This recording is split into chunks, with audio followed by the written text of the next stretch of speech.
everyone, and good morning, good afternoon, or good evening, wherever you are across the world. Welcome to another game of Waterdeep Dungeon of the Mad Mage here on Goldhart Gaming. First and foremost, an important reminder, Goldhart does love D&D, but Goldhart Gaming is not affiliated with, endorsed, sponsored, or specifically approved by Wizards of the Coast, LLC. A reminder that while you're watching, you earn stags. Stags are special points you accrue while doing nothing but simply watching the stream. You can redeem stags for a number of things that you can discover by clicking either the puzzle icon on mobile or the floating icon in the bottom right of your view screen if you are watching on your computers at home. We also have our litany system active. Currently, I think our party has a full litany bar, but when we don't have all of our litanies, you can fill them with bit cheers and bit donations, and the party can utilize these litanies for effects in-game, so keep that in mind. Finally, do keep in mind that if you really love us, we always feel the love when you sub and become a Patreon sub. Our Patreon is slowly beginning to fill up with more and more fun goodies, from adventures to character builds, and you can access some of these, including the completed Marcy Doodles from this here previous games, for as low as $1. Again, as always, if you've missed out on this and any of our other games, you can catch up with them on YouTube. And finally, it is important to remember, with everything Goldhart, safety tools are active. Now, allow me to do a little bit of a recap before we dive in today. Last time, while the party took a moment to rest, Sande and Atrius, before turning in, spoke. They discussed Sande's newly discovered relationship with their pantheon and Atrius' purpose in the city. Later that evening, for the first time ever, Lael and Rizzeryl spoke late. Rizzeryl expressed his fear and confusion as to what the party expected of him. Lael pointed out that the entire party doesn't know what to expect, but everyone's trying. And so should Rizzeryl. Lael spoke of her history, while Rizzeryl also explained his fear of his own power. Continuing their joint watch, the two discussed Jarlaxle and all of the previous events that had drawn them together and how that had affected both of them, respectively. The next day, the party, still hoping to clear this entire level of threats, came across a small group of the now shattered Xanathar Guild, led by a cursed male drow, who introduced himself as Shunn. The party found that the starving previous criminals wanted something better, a new direction. Lael also offered to fix his curse in exchange for information. Shunn offered info to Rizzeryl about masked lords, naming Castellanter and Rainier Neverember. Atrius pried after his prey, another Minotaur whose name was revealed to be Krogan. Krogan, having visited 2 days before and killed a bugbear for a black turtle necklace, one that apparently the bugbear had retrieved from a level of Undermountain only referenced as Sea Deep. After the information was given, Lael, in private, extended to Shunn the existence of a new reality that he could choose to be a part of. With his newfound agency, Shunn offered to remain on this level and help further the goal of the goblin tribe and, by extension, our party, especially if he could be rid of his curse. After all this discussion and the less than savory meal provided by Shunn, the party were shown to a temple that Lael realized very quickly was a temple to the one who lurks, Ghaunador. Eliminating all evil slimes and oozes inside, and with the party now further aware of what awaits them as they stand by Lael on her path to cleanse the promenade of the Dark Maiden, we rejoin them, beginning our tale once again. So, you have left this temple behind. You push on once again through the arcane chambers of Undermountain, your footsteps echoing hollowly on the stone that surrounds you, excuse me, as well as gives you purchase. The only other sounds are your breathing and the familiar creaks of well-oiled armor. Pushing past the copper experiment room, you pass the now dried and crusty remains of the mouther that you faced, and approach the wall of rust and bones that only Atrius has seen before. Your destination to deal with this Rizzeryl. So, what do you wish to do?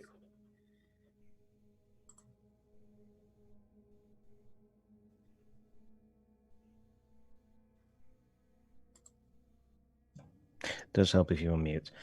This Rizzeryl, in relation to directions that we were given once we'd re-entered this room, just give me a quick reminder which way we were going to head. Okay, so where Shunn was up kind of near where the goblins lived. Then you have now come south down to where you originally entered into this level. You are now in unexplored territory. Okay.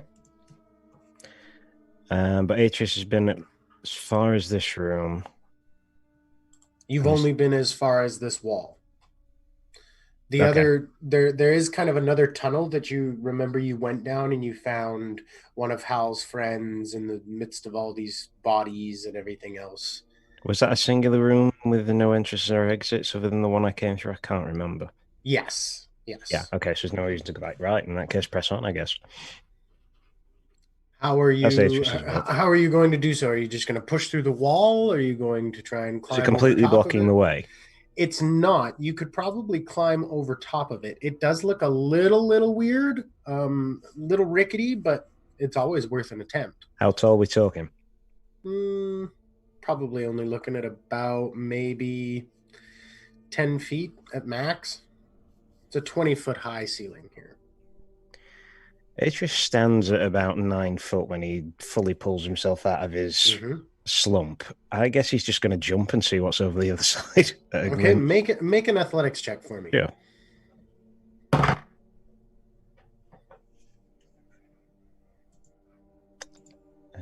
That would be, where's athletics? That would be 16. You very easily vault over this wall, kind of landing on the other side, where you can see an opening in the corridor where once perhaps a door stood, but no longer does. The door long since disappeared. Now just the doorway. And it's open immediately for you to step beyond. It seems clear so far.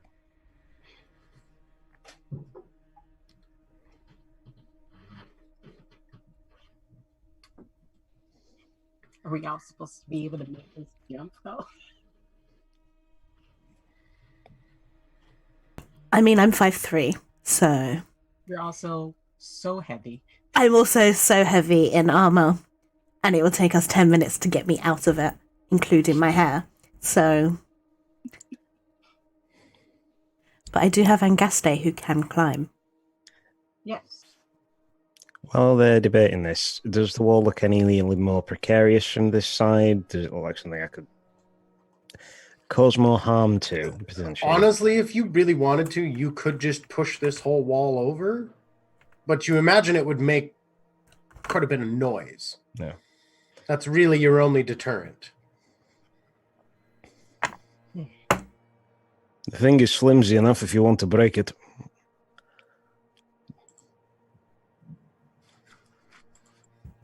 DM, how tall, how wide is this corridor room that we're in?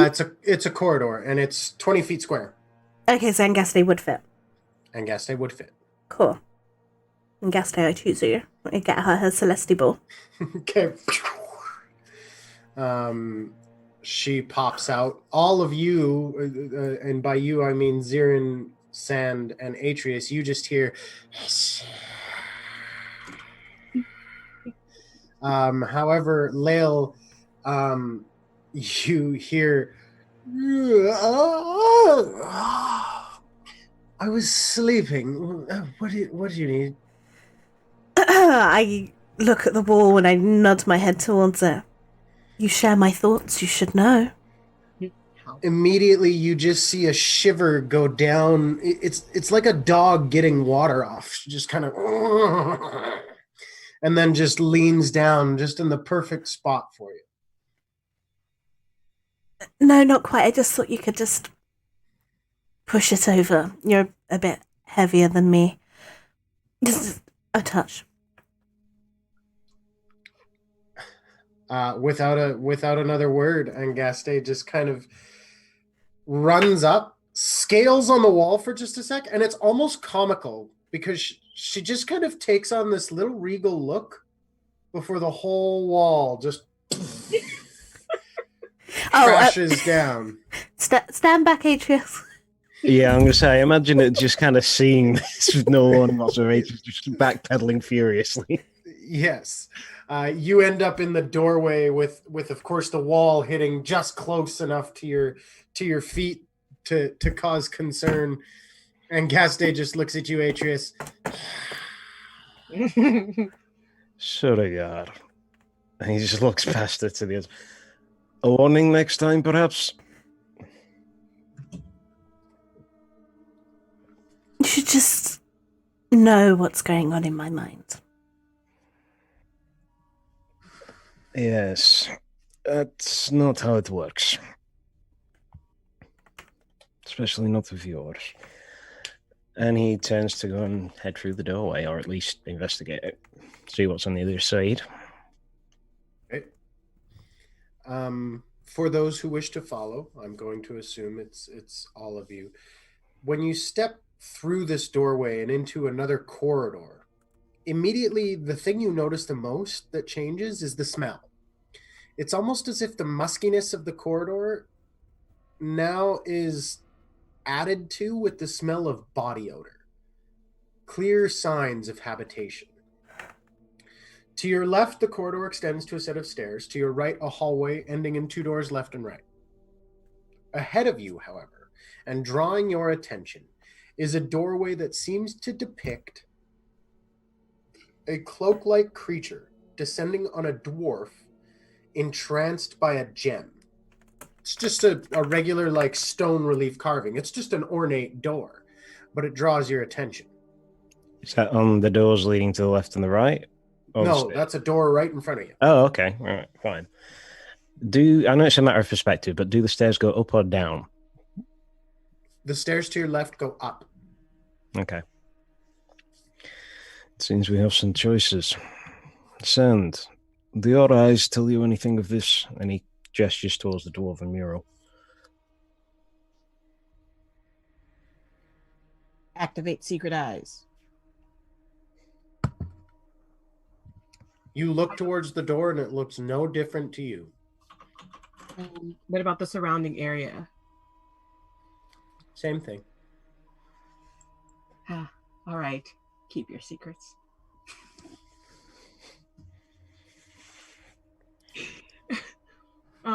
Since I am close, and since I can't, even though I can't see anything with my eyes, is there any type of like notes or verbiage or anything, because I do speak Dwarven? Make a perception check. Awesome. Stay. Yeah.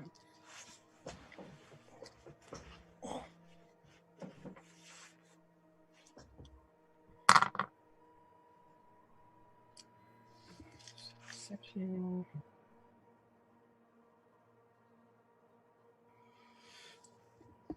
$14. 14. No text. Nothing out of the ordinary. Okay. Turn around and just look at Atrius. There's nothing here. DM. But absolutely. Okay, go ahead. I'd like to cast Detect Magic, please. Okay. The door does not exude any type of magical aura. It's a normal door. Good. And he takes the handle and opens it. Okay. You open the door, and you can see into a square room that appears to have an adjoining room attached. Very low lanterns burn, giving off only dim light in this space. The oil of the lanterns burns with a black smoke, and the air is heavy with it. At the center of this room, a wooden table sits with what appears to be a rudimentarily built model of this level. You can see, having traversed enough of this level now, that you recognize certain rooms and hallways, especially you, Atrius. Nothing else in sight. The body odor smell does come through a lot thicker. So yeah, it's just kind of fiddling with better with the dark vision, better without, better with the goggles. Just kind of testing it out. There's a bit of actual torchlight. We have a map of this level, I think, don't we? Or is it a level further down? Further down. Okay, never mind. He'll head on through and see what's at the other side. As you step in, you hear a voice come from somewhere. I would not go any further if you wish to keep that fur on your body. And Atrius comes to a brief stop and tries to locate where the voice is coming from. Okay, make a perception check at disadvantage. You would.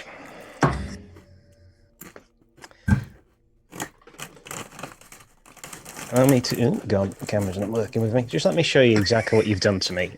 That was the first roll. Was it a 20? I cannot see. It was a nat 20. This is the fucker I'm dealing with now. What is it? A 1.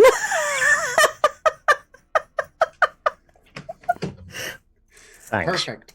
You have no idea where this voice is coming from. However, Lael, looking into the doorway with your detect magic still being active for this long, you can see a heavy aura of illusion sitting between the kind of small little hallway between the two rooms. I'd like to just kind of like dismissively flick my hand at it and cast Dispel Magic. Okay. Let me see something here.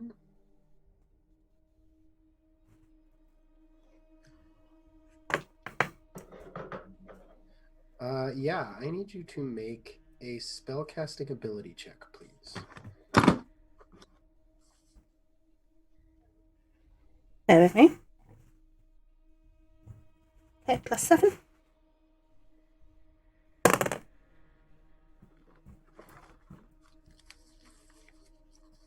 +21, please.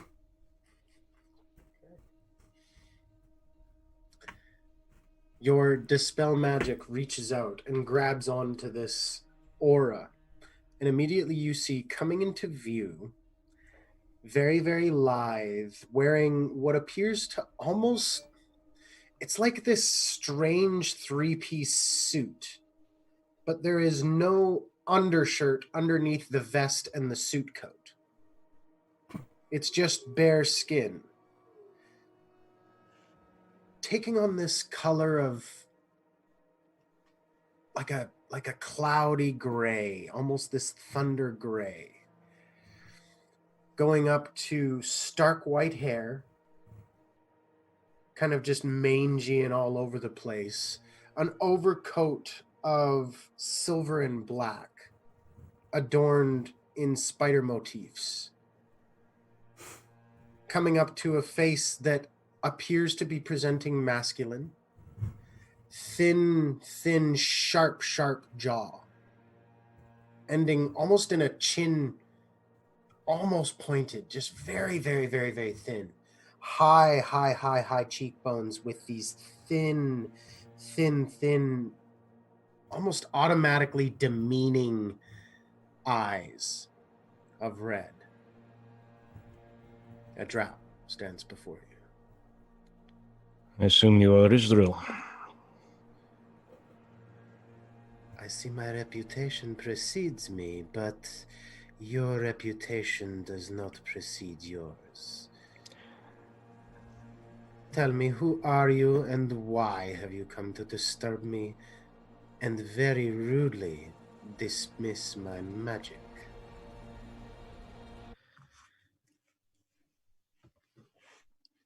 A friend of yours asked us to come and see you.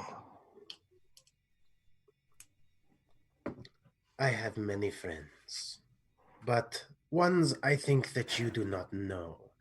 Tell me, what was this friend's name? He works for the Xanathar. I'm sure you can figure out the rest. Don't tell me you speak of that ugly Shunn, Shurith. How is his face? Fixed. For a brief moment, there is a bit of surprise there. Ah, well, I suppose that's a problem for another day. Hello, Darksong Knight. What can I do for you? I have claimed this floor in the name of Illustri. You need to move on. Or join us. Join you? I would be foolish. End up just like Shunn, if not worse. As for moving on, I don't think I will. But perhaps we could come to some form of an arrangement. I'm listening. All I would need is this space. That, and I can give you, shall we say, certain things that will help you navigate the way below. All you have to do is a favor. You seem familiar to what I am. Why do you think I need guidance on the next level? I assumed you would go further. You have a map? I have means, tools. He has a key.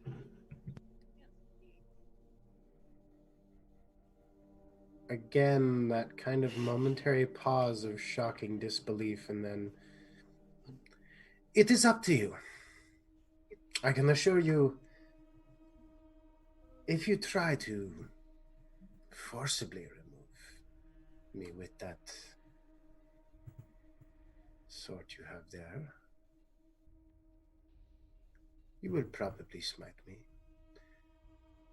Take me down in your holy moonfire. I can assure you I would not come easily. I have friends, he says, and just slightly his eyes almost seem to be looking behind him to the adjoining room.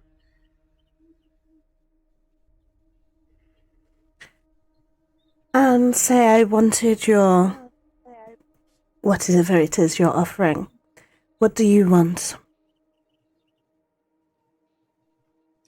Just a little room to pursue my own interests. Your interests or the interests of the matron that put the curse on Shunn? Now, if I was telling you this, I would spoil the fun.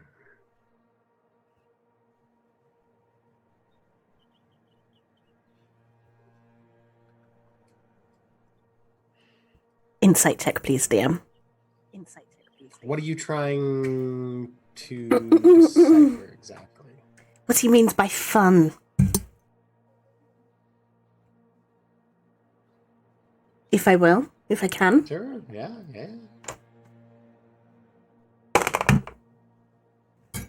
Oh, sorry. 16 plus 5. 21. Okay. He's a pompous ass, and he just enjoys being an asshole. Other than that, you do get the sense that this is kind of like you're almost experiencing perhaps a little bit of what the politics are like in the City of Spiders. Okay. And that's what he means by the fun. Well, Jalexel said I can play the game just as well as anyone, so... Alright, we'll play. What guarantees do I have you will not trouble our interests? If I leave you be? 100% guarantee. Good, because you know I'll just come back and kill you. Of course. Like you said, I know a lot about what you are. I have read stories.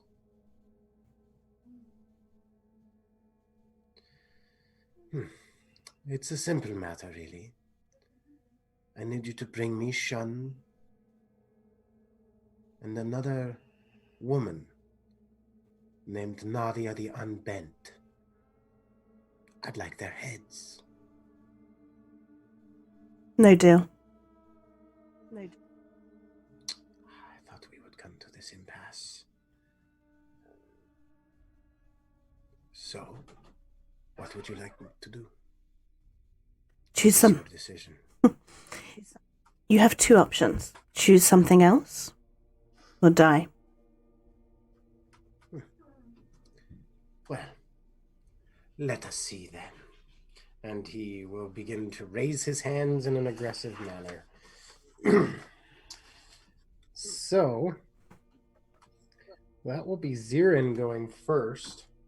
Good.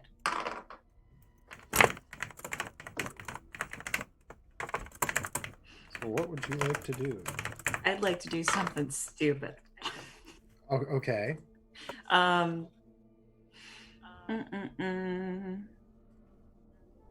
really don't like doing that stuff. No,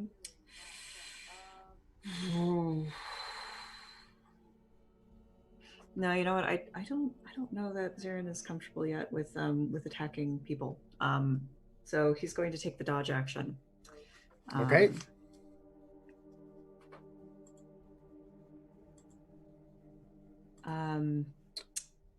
And move a little bit away from the group. Okay. Try not to cluster up. Okay. And we come to Lael. He rolled real low on his initiative. This is gonna hurt, folks. Well, I don't have any level 3 spell slots left because someone had to catch my sword. Had to go catch these hands. Anyway, I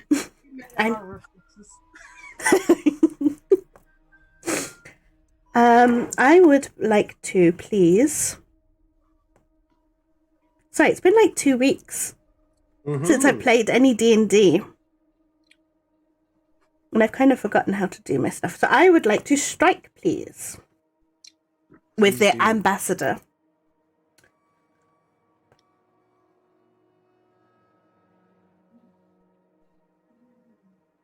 For an 18 plus 6, 24.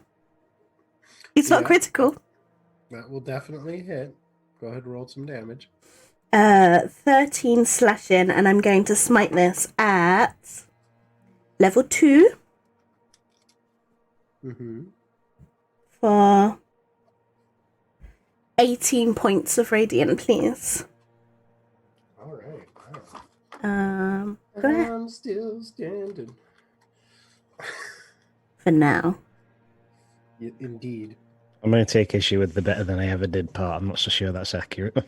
1 minute. Do I have an extra attack yet, or am I thinking of another character? No, I do not have an extra attack yet. Would you let me smack him with my shield for a bonus action? I haven't actually animated it. I'm actually wearing it. So you're going to try and smack him with your animated shield? Well, it's an animated shield, but when it's not animated, it's just a shield. So I just want to uppercut him with it. Sure, make an attack. Improvised weapons? Yeah, it'll be an improvised weapon. Okay. So you'll just deal 1 point. But you gotta hit first. Okay. So what? My strength? Yes. Okay. No proficiency? No. Okay. 16? That will hit. That'll clock him across the jaw for a point of damage. Well done. Sweet. Well done. So I'm all up in his business, and I'll end my turn here. All up in his business as we come to Sand. Okay, so the first thing I'm gonna do is kind of just join in the fray. I'm gonna run up and try to do an unarmed strike, but I'd like for it to be, I'm gonna use a key point to make it a stunning strike. Okay. I think I've just been like Hell's just been sort of talking and going on like, oh wait, no, we throwing hands? Nah. Just like, immediate backup. Doesn't know what's happening. Okay. Right, so my creamsicle dice. Hey! That is a 19 plus 5 to hit, so That'll hit. all the Roll me damage. some damage.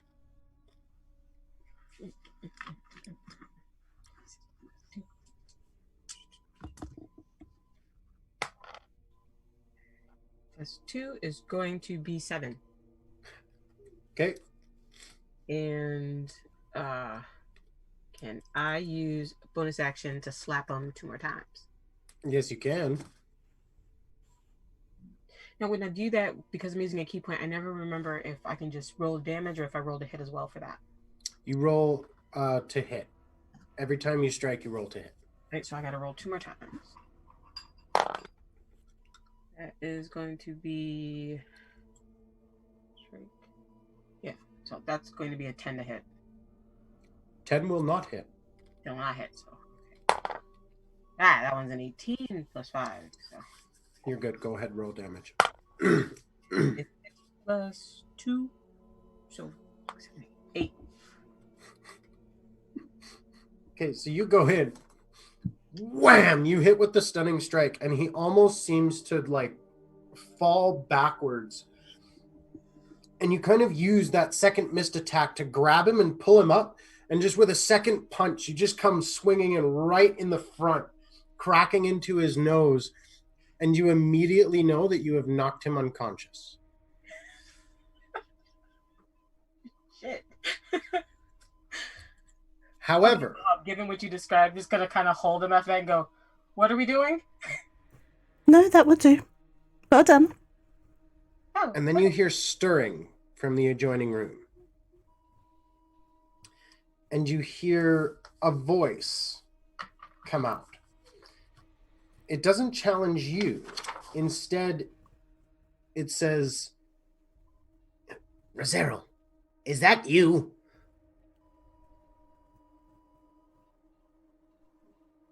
No, it isn't.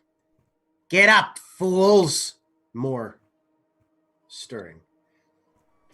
There's a door Torches being lit. far end, isn't there? I presume it's coming from the other side of that. It's an adjoining room, so you've literally just got an open corridor, and you can begin to see now with the flaring lights coming into view.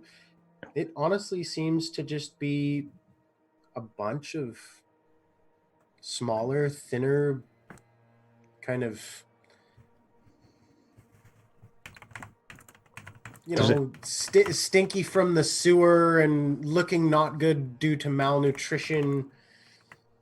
Many of them wearing filthy, ill-fitting clothes, and they just kind of all look at you. And all of them have these very intense, sharp movements. And it almost looks like they're smelling you. Like some sort of animal, you know what I mean? They've got this kind of very like... Does it look like there's a choke point? Or is it just... there would be very much a choke point if they were attacking. They are currently not. Atrius is going to go to position himself in that choke point in the event that they do it. Just cross the room in a Okay, couple so of you will strides. now step in front of Sand, who is still currently holding Rizzeryl. And Shield just kind of comes out to block off most of the area with the hammer. Oh, by the way, Rizzeryl's nose is bleeding heavily. You're like, reach in their pocket and take out. It's like a handkerchief, just like shove it up. They just no, it's fine. It was already red. It's fine. I'm going to hold an action just to smack one if they come close enough, basically.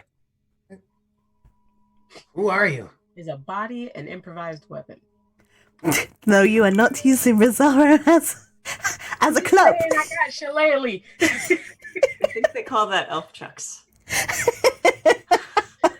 can see that Atrius is kind of looking at them with a bit of curiosity, because obviously they were told, or as far as he knows, that they were going to be facing Rizzeryl and some rats. So seeing this is a bit different. Yeah. Oh, sorry.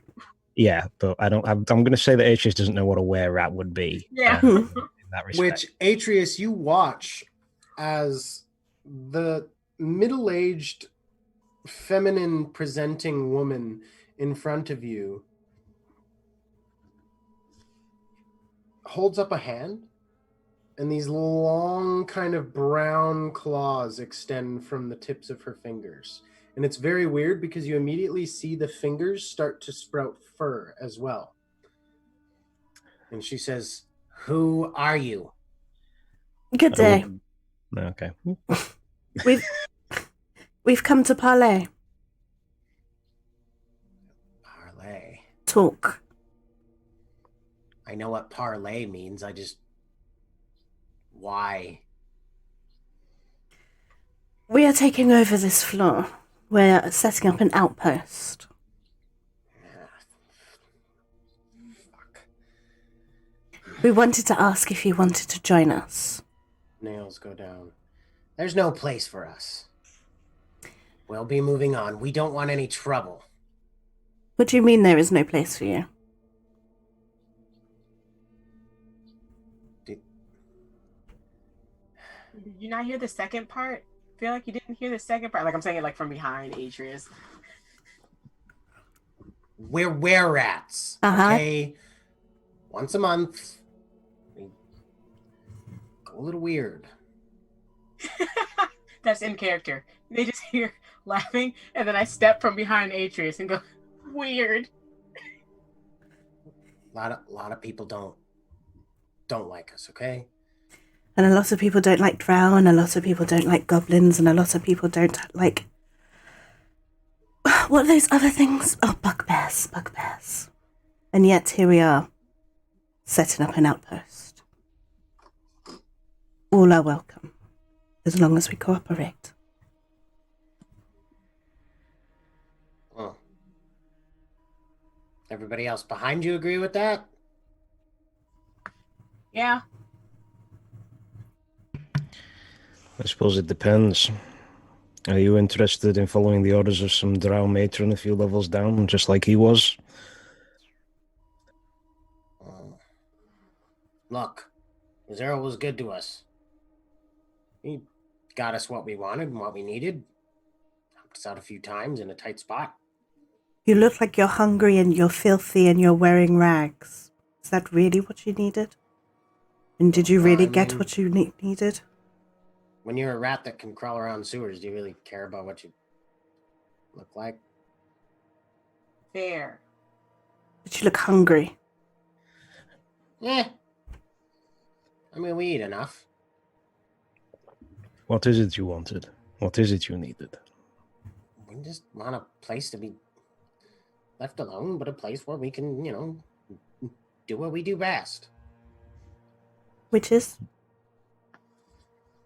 Steal. How are you at scouting?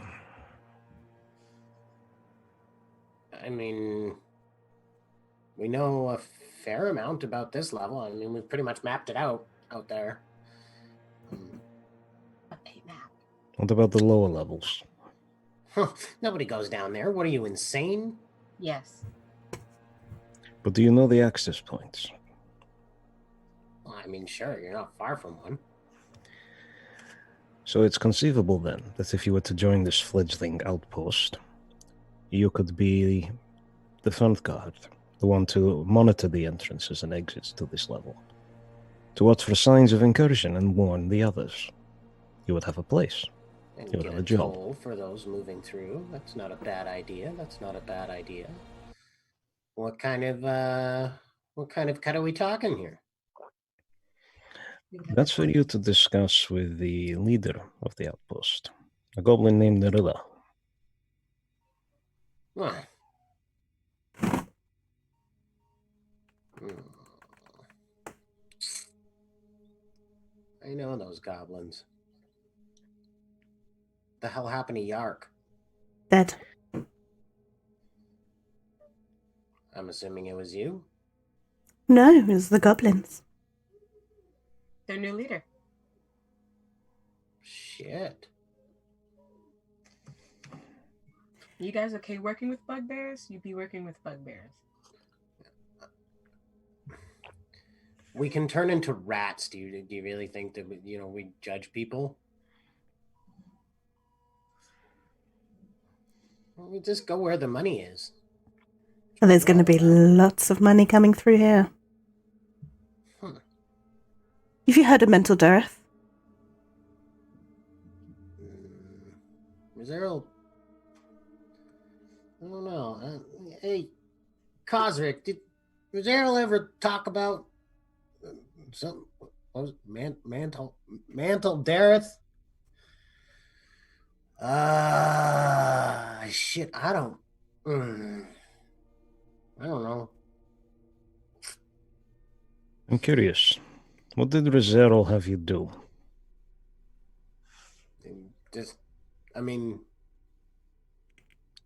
Help him when he got into a tight spot.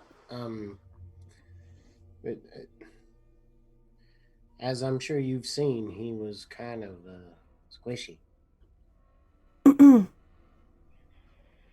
We were his henchmen, really. No specific orders, nothing out of the ordinary? No. He said he was doing stuff for his family. We never really talked about him much. So what were your regular orders? Nothing. Whatever we wanted to do. That's why we were sleeping. Fair. I'd like to insight check. Just the general vagueness of that sort of comment and whether or not it seems a bit off. While you're kind of gauging this figure, she holds out her hand and says, Zalitza Ilvarin. That would be a grand total of 9. I take the hand. She shakes it pretty firmly, actually. It's weird because they look thin and hungry, but they're damn.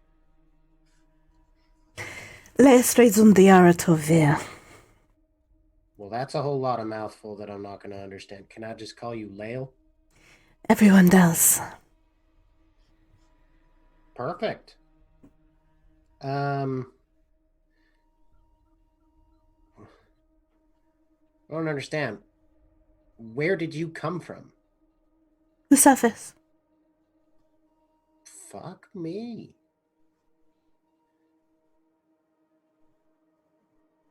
Well, all right then.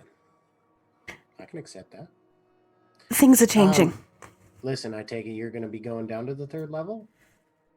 Yes, we'll be taking him as well.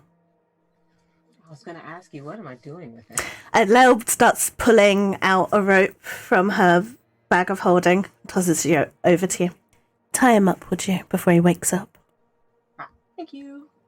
And Atrius starts digging in one of his pouches, Shunn, and he goes, try these, and just tosses a pair of shackles. You might want to gag him. He's a spellcaster. If they can't speak, then they can't do anything.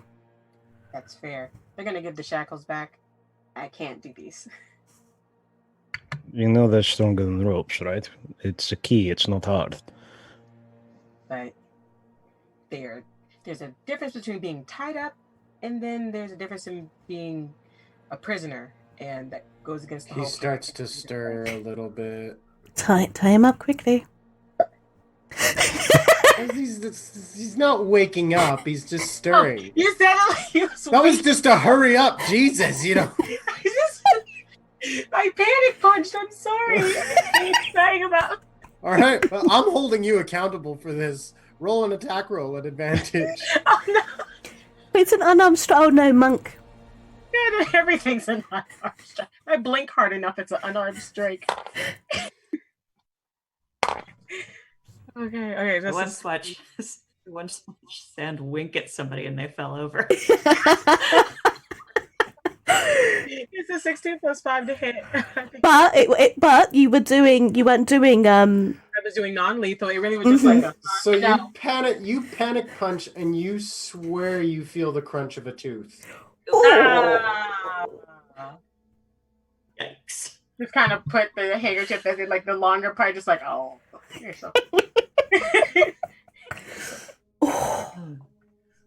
Help! It's okay. Tie him up and I can heal him. He's already tied up. He's like on the ground, like hog tied. Like, I don't know what else to do.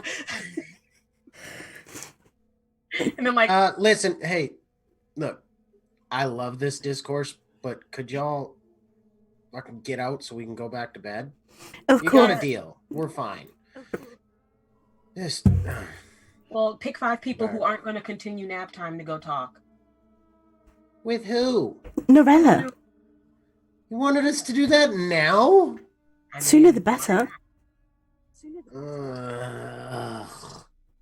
We appreciate you. We value your contribution. Please do the thing. Hank, Aerith, Krina, go.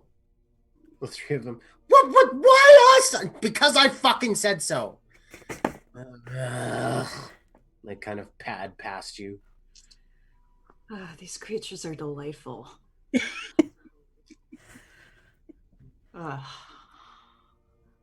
Right, who's carrying him? Good. Rizzeryl is now tied up. You are back in where you first found him, with the kind of rudimentary map on the table and everything else. Are you going to be doing some healing now or continue on? I would like to first copy down that map. Okay. And then heal him up just a tiny bit. Tiny bit. How much mechanically speaking? Mechanically speaking. Sorry, I need to check how much left. Potion of healing and a thimble. I take 5 milliliters. Potions of healing, 1 finger at a time. What do I have? So I have no more lay on hands, apparently. Okay. I think I used them to heal Sand when I panic smoked them. But I do have...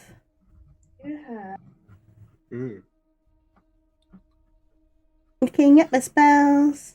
Cure wounds. Okay. So 1 cure wounds, please. All right.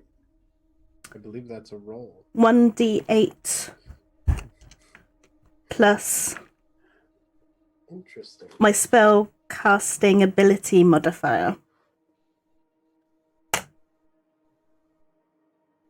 11. Okay. Rizzeryl wakes up and immediately just eyes thin to daggers. You hear very, very muffled speaking, just this kind of...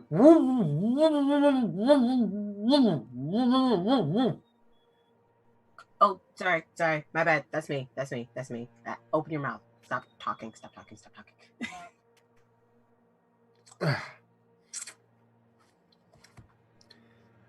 Thank you for letting me free.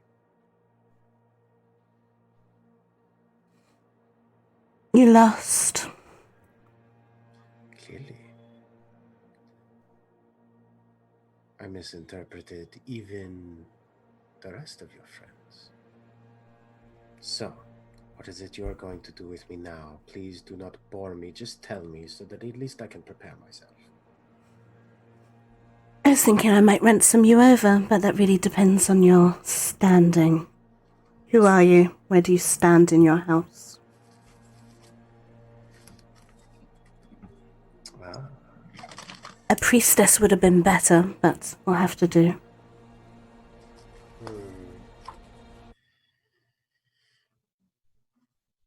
You may not like Trissa.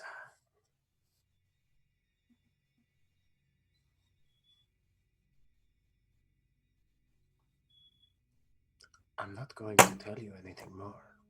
Apart from that, I don't want to spoil the surprise. And I am also not going to tell you who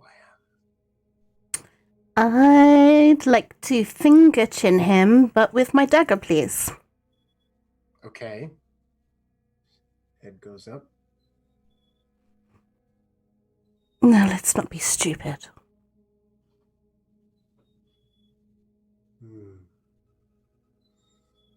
I like you. You're feisty. Not interested. You're weak. And kind of stupid. Well, if you hadn't have been so fast, I'm sure whatever you have now promised my friends, I could have at least had a chance to outbid you. Together we might have overrun you. Mm. But once again, you're not smart. You've been outplayed. And now your friends are my friends. And you are without friends. So. And I just dig the dagger in a little bit deeper. Let's be smart. Because I can just leave you dead here and go see this Trissa. Or, you can have another day to live. Choice is yours.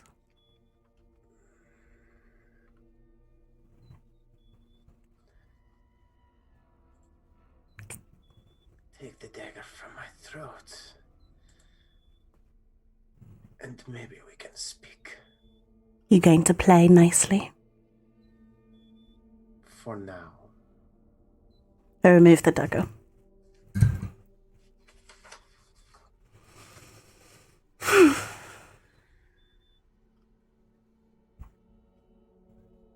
I am Rizzeryl Ovrindar.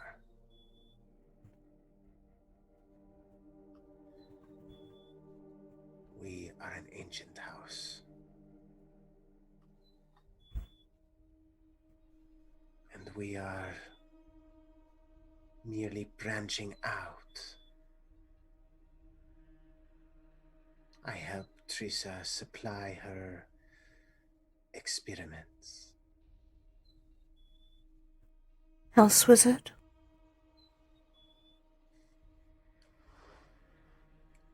He doesn't say yes, but he says yes. My, what a prize we've caught. DM, can I roll a history check, please? Because Torvir too is an ancient house. Sure. Is that a name that I've heard thrown around? What do I know of them?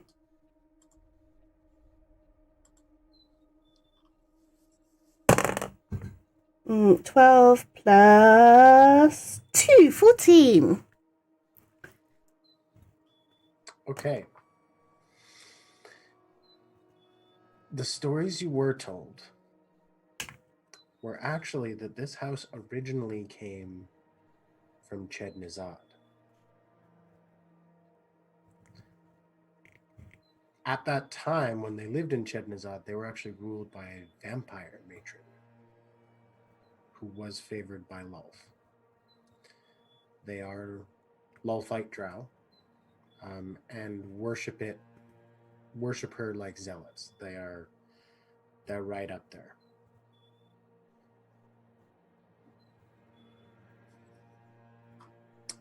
But that's all you kind of really get with a 14.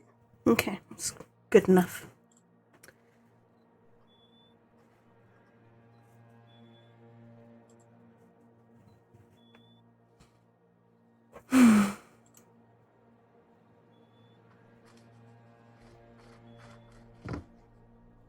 Lael You turns would back. know. You Oh. would know. Sorry, just one Yeah. last thing. In the City of Spiders political scheme, you would know that they are a minor house.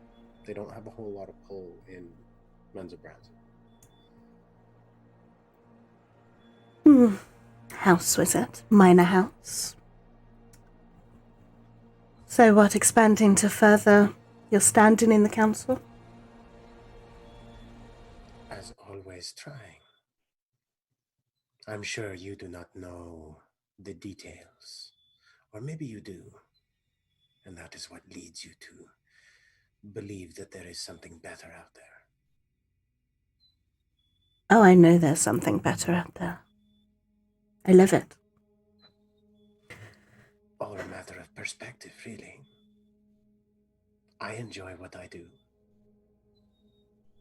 I'm good at it. What experiments is Trissa doing?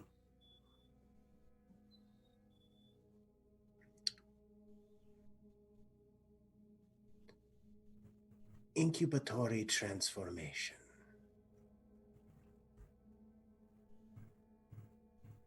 Can I roll an Arcana check on that? Mm-hmm. Thanks. Would you believe I rolled a natural 1?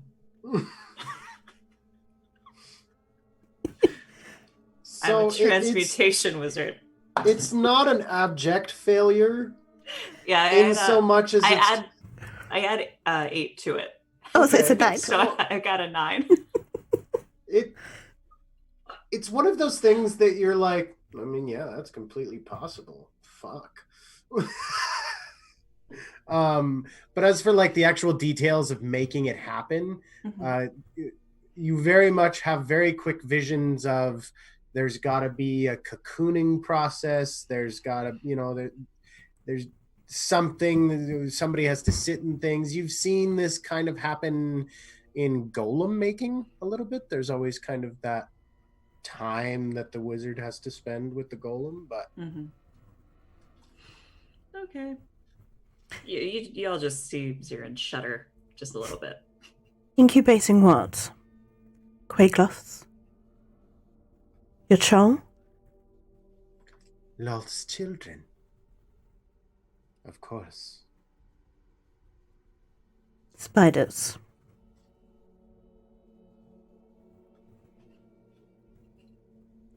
And this is happening below. Yes. It is a very powerful place. A good place to corrupt. It fuels the transformations. Just kind of see all the muscles in Lael's jaw clench. Sand, can I have that handkerchief, please? Yep. Think. Right, that's.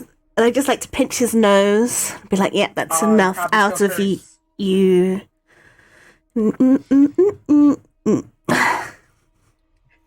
So am I hearing right? Are you suffocating him with a cloth? I'm not suffocating him. I'm just stuffing it in his mouth so he can't talk anymore. I'm done listening to him. Because he would have to breathe and go. Yeah, no. Right. Okay. I'm sorry I went dark there, but I was like, damn, like, There are spiders below me? Dark. Yeah, we're done with you.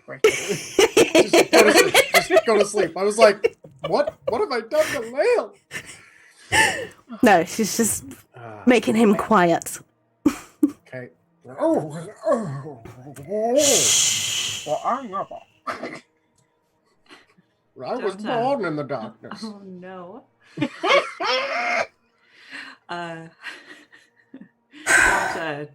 Don't push that out, okay? Or the next time it goes in, I'm turning it into metal.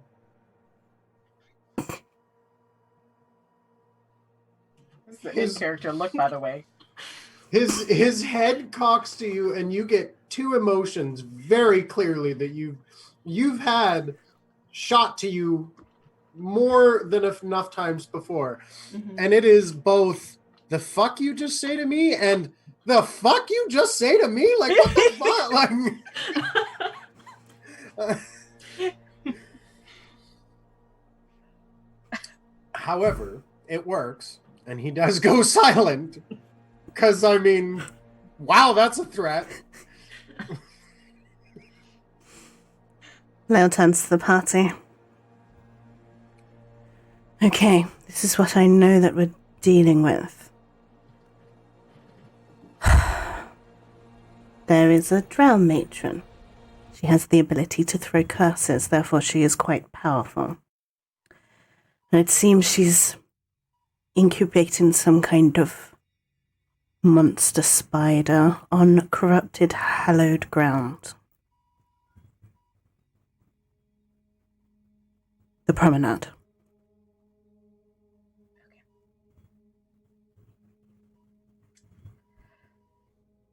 We're gonna stop that, right? That's not and then we all celebrate and dance around its egg sack. Like that's a bad thing. I'm understanding this correctly.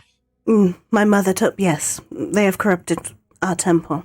My mother has told me to purge them. It seems that I'm going to have no choice in doing that. This here, though, and she points. I've forgotten his name. To the drow now. We have captured quite a prize. This is their house wizard. Basically, what my father is to my mother.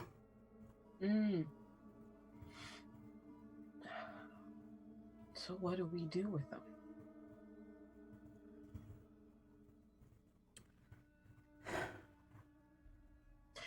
Well, we could take them back. Your family's supposed to be coming down and just give them to them. They'll give them to my mother. My mother will kill him. Oh, I thought it would give your mom something to do. But not that.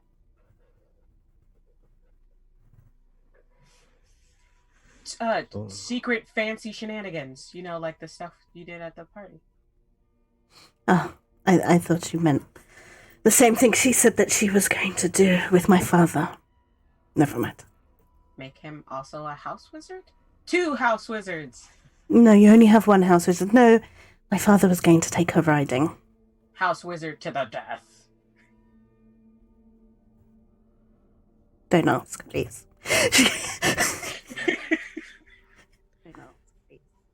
What is riding? Lael just looks at you. Is riding what I think it is? Yes. Yes. Sam's like, I haven't reached that chapter of the book yet. It's a long way to go to take a captive with us the whole way.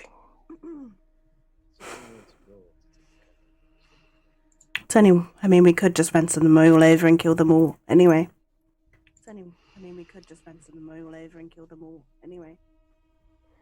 Why can I hear myself? Who is listening to the game? Don't know. No? It shouldn't be. That is very strange. Can anyone else hear it? Oh yeah, I can hear it. Mic But test. we don't hear the echo of that. Mic test. Mic test. Bear Mic with test. us here, viewers. We got an echo, and it's freaking us out. Mic test. Okay. Kai, can you unmute? Just for a second. Me or Yeah, it's coming through. Just for a second. Yeah. Let me just turn down my volume. There we go. We have solved the weird looping. Thank you. Anyway. Okay. I haven't even made up my mind what I'm doing down there yet. I think the best course of action, we take them back to the outpost for now. Alust is coming. I can speak to Alust. Alust has a good head on her shoulders. There's holding cells there. It'll keep him secure for now, at least.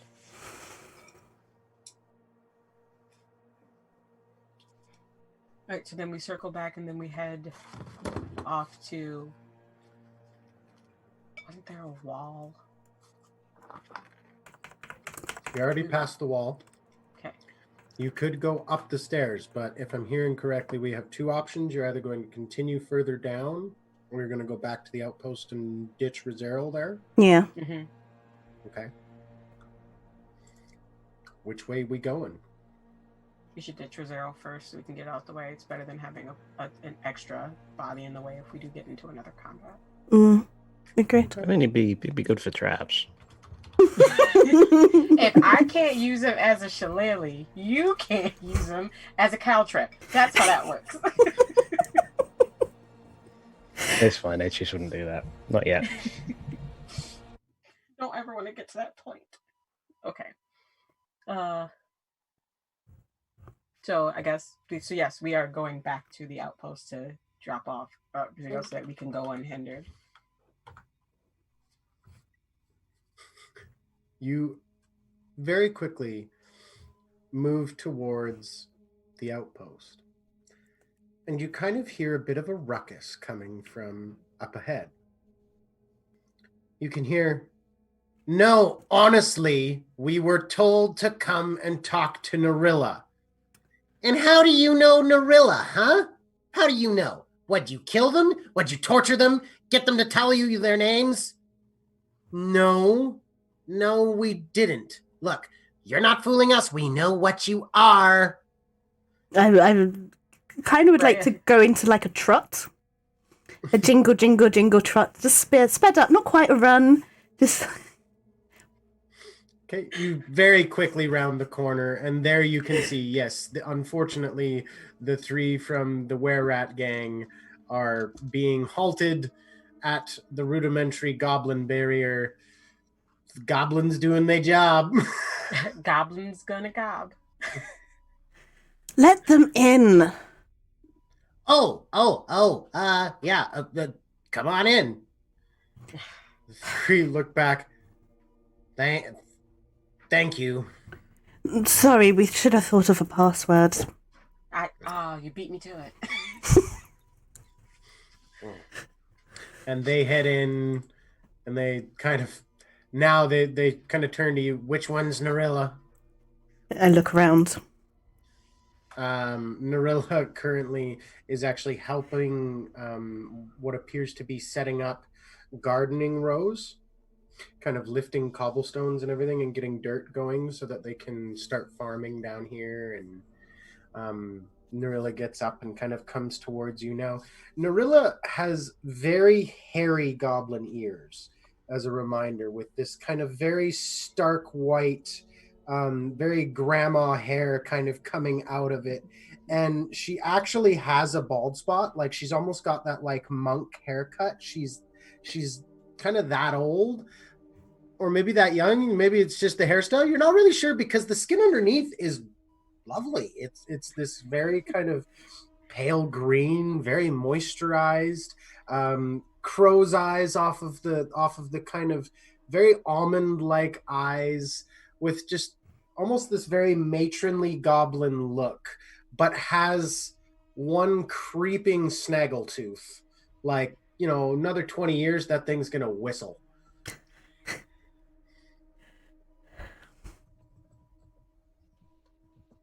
Narilla.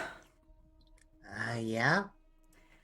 Did the bugbears and the drow arrive fine? Yeah. About the drow... Yes. That... It's not permanent. Right. You said your family's arriving tonight, right? Yes. We've alerted the guards. Hey, we've been all doing some thinking, and I think we need a password. We were thinking exactly the same thing. Good thinking. What should it be? This is Someone comes up to you and they say biscuits, then they have to respond, and gravy.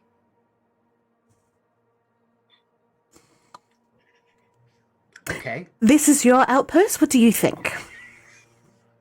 I mean, I like biscuits and gravy. I had nothing.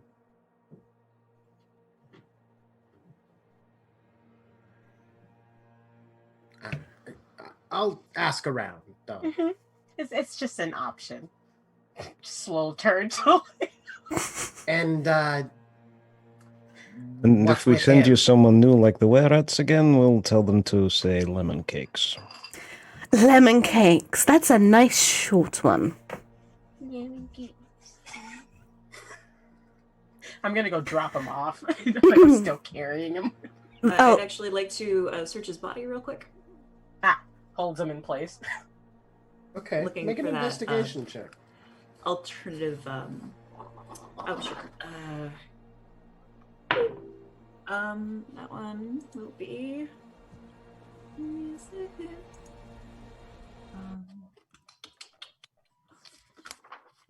Investigation will be 16. Are you looking for anything in particular? I am looking for the other bag of sending. You do not find it. Interesting.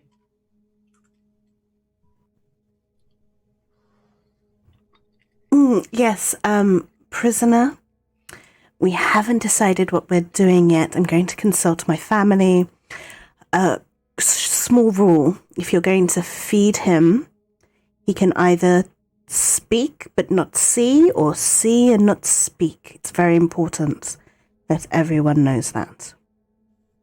I have a feeling we're only going to be able to do one of those options because he's got to be able to, bite things if we're going to feed him. Then he will not be able to see, but can eat. Okay. How dangerous is this guy? He's a housemaid, so very dangerous.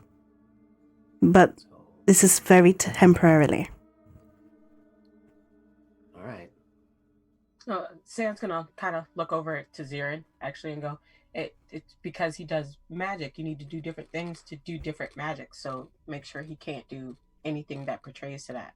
That's why we're saying make sure he can't move his hands, or he can't see something, or he can't talk, and so he doesn't use something to hurt you, right? Isn't that how it works?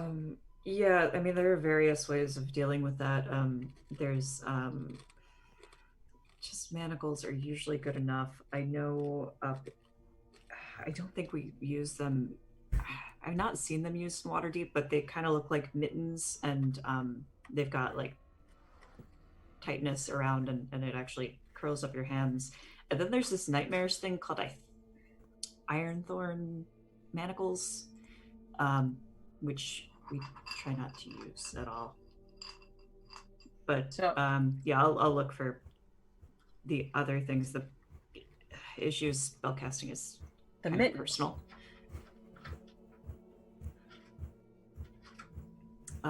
So yeah, I'll try to look for if he has a focus or component pouch and try to identify what those are. Okay. He appears to have a focus. And the focus is kind of sewn into the robe of his sleeve. So that he can kind of he doesn't have to hold it in his hand to cast. And it's just a 12-inch long driftwood wand. Okay. I'll take out a pocket knife and cut that out. Okay. As you cut it out, you can see, at first you thought it was driftwood, but now you're not sure the kind of wood it is. Interesting.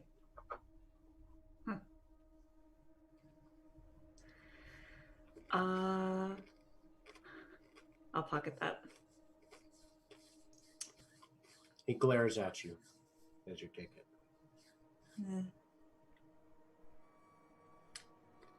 And then I'll also pull out the bag of sending that I've been carrying around and say, who has the other one for this? Oh. He just smiles. Okay. I guess I'll find out on my own. Thanks. He nods, smiling again. I'm gonna go make a call real quick. And Zirin will step away from the group. Okay.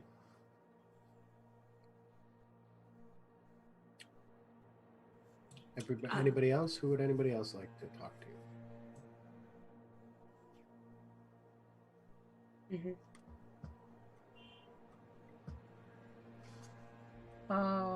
Sand is good, so it's gonna like go with whatever goblins are taking him, just to kind of make sure that they are able, and he doesn't get away. Just like, all right, you're good, okay, and then go back to the group. So it's just like a quick back and forth, unless there's anything specific that happens when he goes in there with them. Nope. He goes in quietly. He knows he's defeated at this point. Okay. When they go back, they're going to go over to Lael. Okay. I just sort of, what do they do? I don't know what you're doing. What's Lael doing? Lael's just kind of like standing around, and Gas stays there. She does look agitated, though, and you've been noticing that throughout the course of the day, she's been growing more and more agitated. I mean, look how she dealt with Shunn compared to how she dealt with Raz. Yeah, okay. That's what sucks. It's not just me. That's all. I mean, so Sam's gonna turn to Lael and while they're standing there and just kind of go. So we need to talk about that. Talk about what? What happened with the altar, and also the fact that you're rushing us through the level. Are you okay?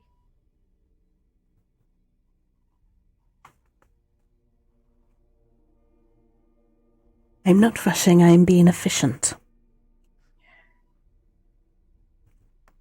There's being efficient, and then there is being over-efficient.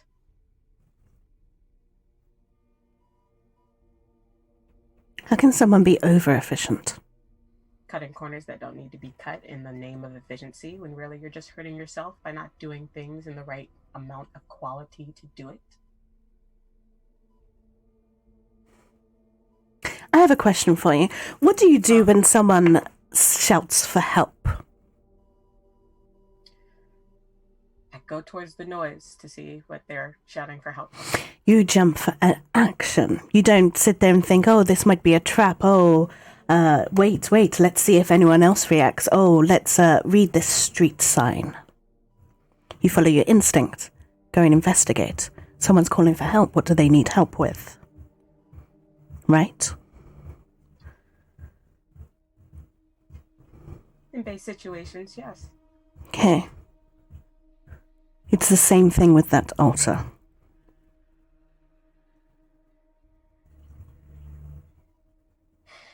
My instinct told me how to act, and so I did.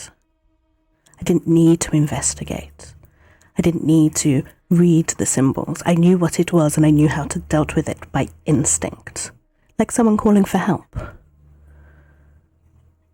It's not just my purpose, it's what I was born for.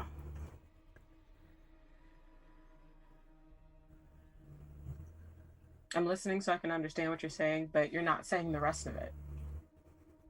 You're right. Your instinct. You act. You do it immediately. Someone asks for help, so you go to help. You don't think, hey, maybe is this a trap? You don't think, hey, maybe this could be something that people could use against me. You don't think that this could be danger. You go on your instinct to destroy. To help. You don't know what's going to happen after that.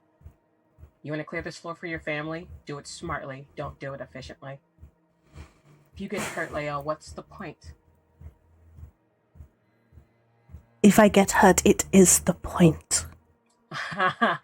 Well, unlike your family, I already lost you once and it's not happening again.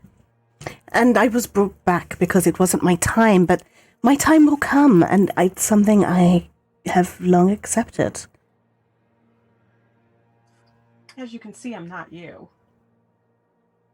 No, you're not.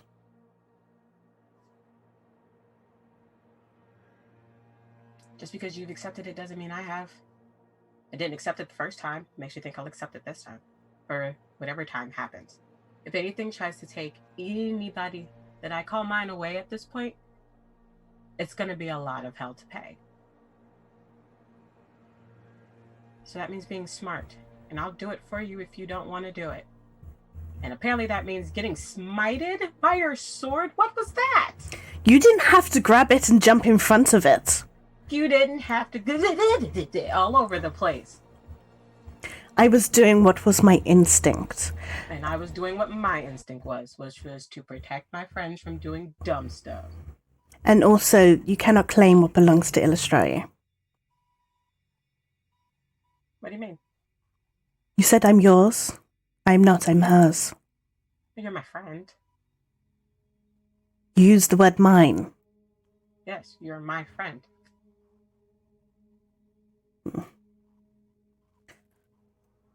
You're my best friend. Your common tongue is flawed and lazy. Well, what do you call somebody like somebody who's been there through really tough times and you decided they're good enough to keep around if they could handle that much? Servants. No, they have a choice to stay. No choice.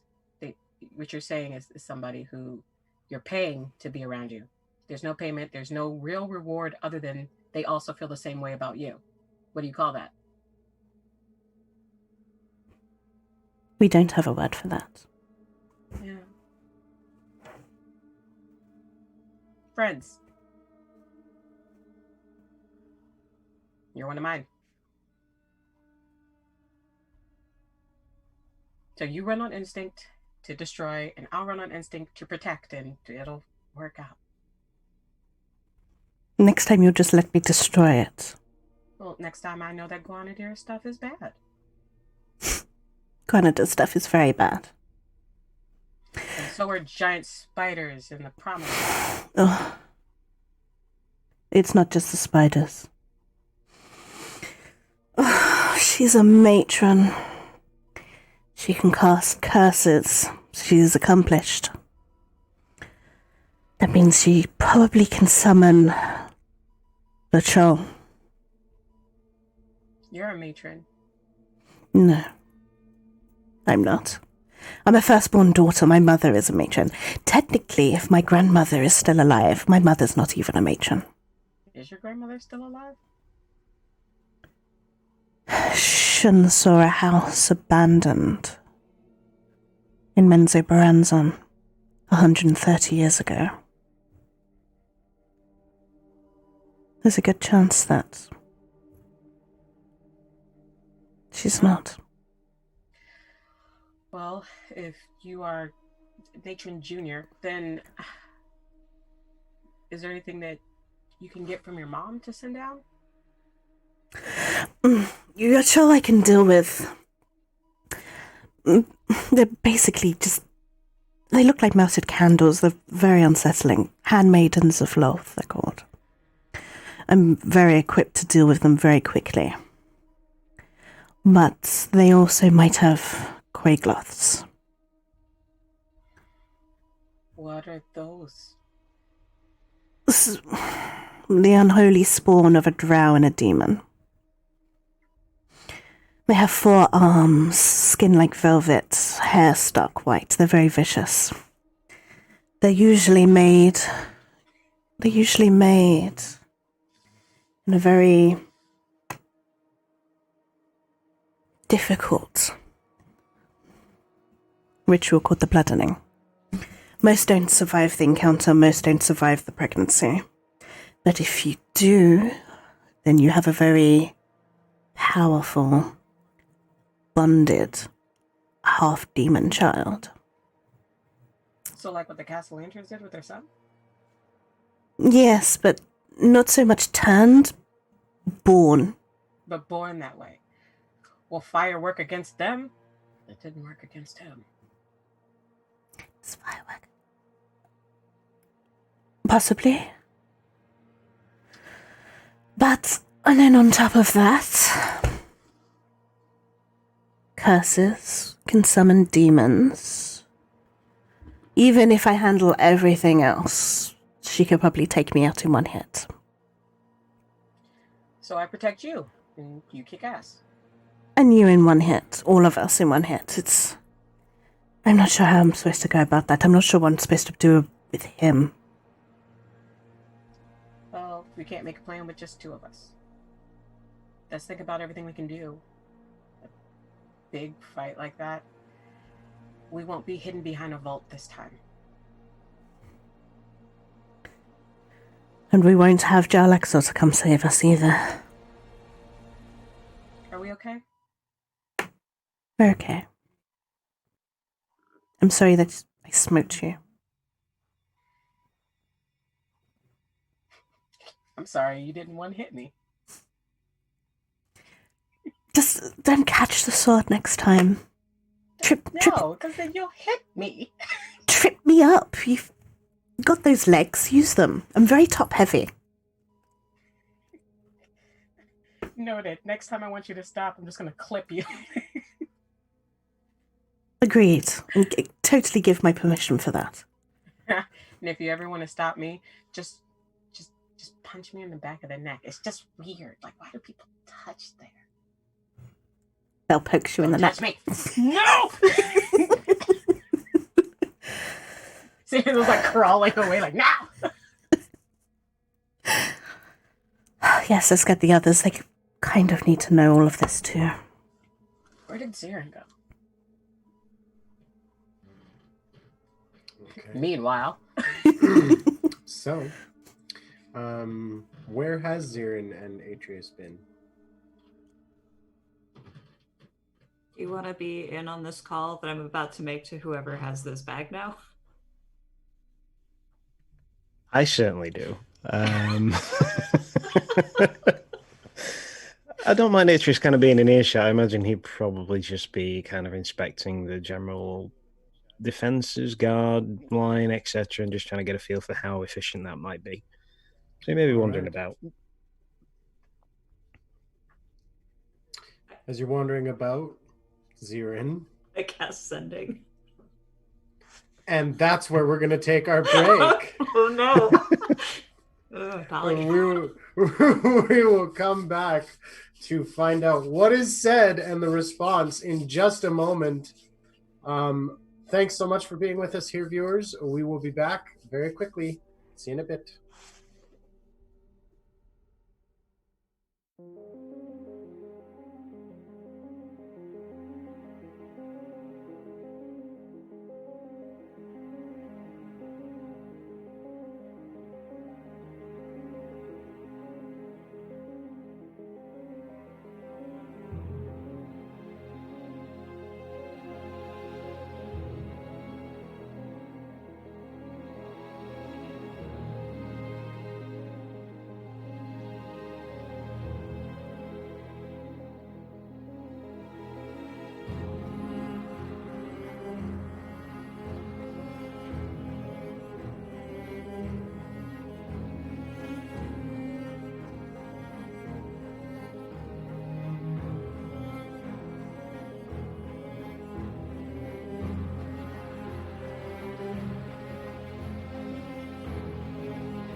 darlings, and welcome back to another episode of Dungeon of the Mad Mage here on Goldhart Gaming.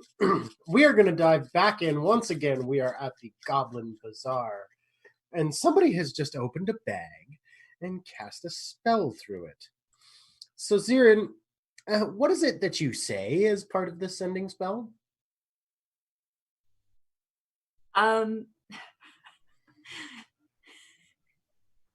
I say, you know what? Why not? Hello, I'm looking for the person on the other end of this sending spell. My name is Zirin Quinn. I'm the Black Staff of Waterdeep.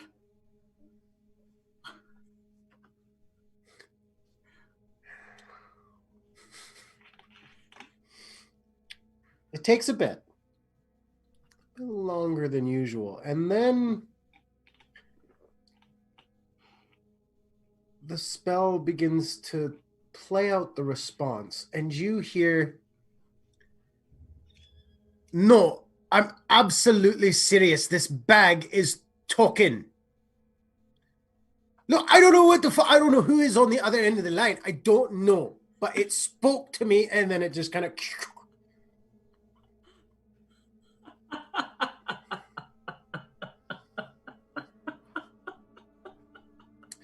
Then you hear again, "Hello, Mr. Bag? I think I heard you call yourself Zirin. What the fuck is a black staff? First off, secondly, what in the fuck?"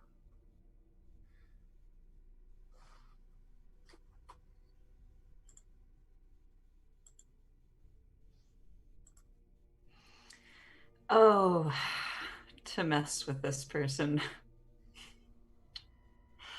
Zirin looks a little disappointed in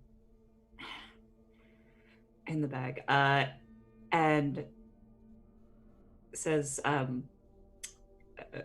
sending back the message, "I'm from the city of Waterdeep.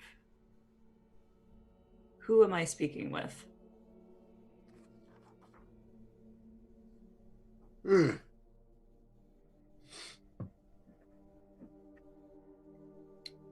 You're speaking to Azrock.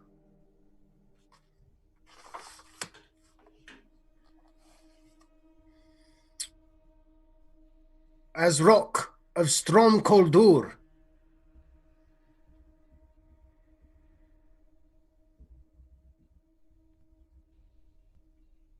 Listen, are you stuck in there?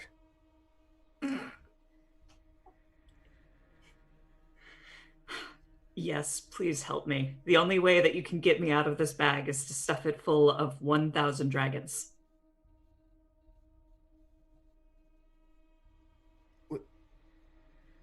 I can't fit a dragon in this bag. Well, what can you fit? I mean, gold. Gold might work, but I'm not looking for gold. What are you? I mean, obviously, you're Just looking to anything. get out of this. What's around you right now? What's around me right now? What's around cavern, Okay. stone, Yeah. stalagmite, stalactite, Okay. water. I swear I found you. I guess you or the bag. I don't know how to refer to you.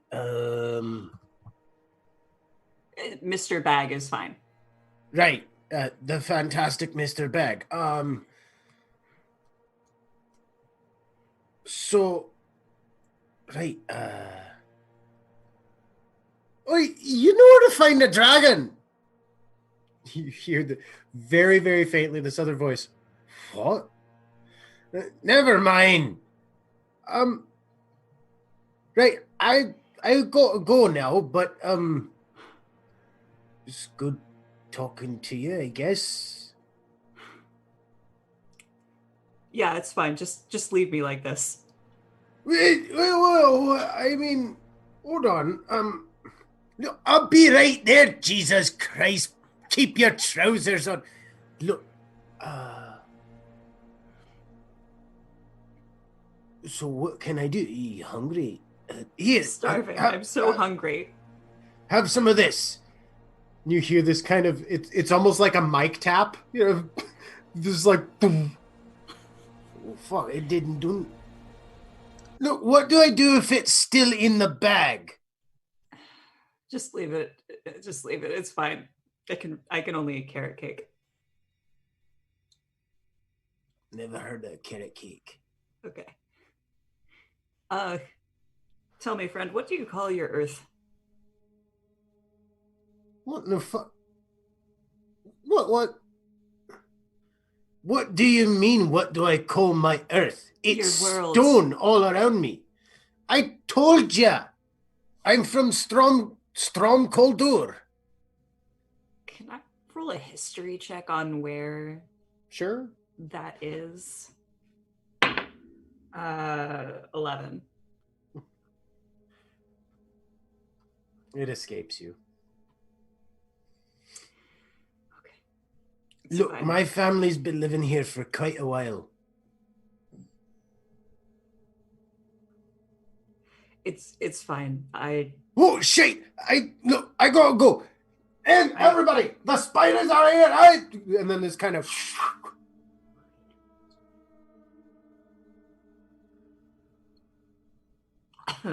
Well, that was fun.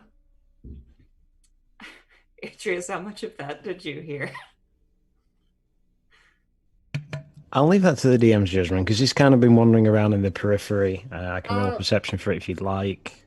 Yeah, roll a perception. I mean, Zirin was not being overly quiet, I would say. It's not. That's all right. I wasn't overly paying attention. That's a 10. A 10? Enough that if it caught your interest in the beginning, you would have been able to then hear the rest of it. I think he probably would have listened Okay. once he'd caught on to it, yeah. Atrius, do you know where Strong Ghaunador is?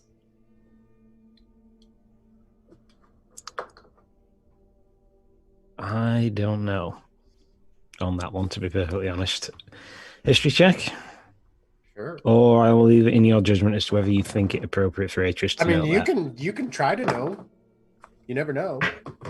You never know until you know, bro. Sorry. All I want for Christmas is double digits. History is actually worse than the dice roll, 7. Not a clue, man. Never heard of it. Sounds dwarven, though. Yeah, I believe it is. I think Rizzeryl dropped this bag of holding. Somebody picked it up. They're having issues with spiders. They might be a level or two below us. Yeah, probably. Did they say what they're looking for or why they're here? No, and I don't think they're from the surface either. They didn't know what dragons were. Makes well, sense. They knew what dragons were, but not the dragon.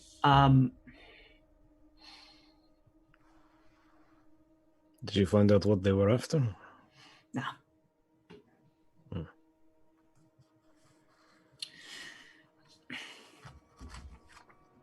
I suppose it would be best to keep trying.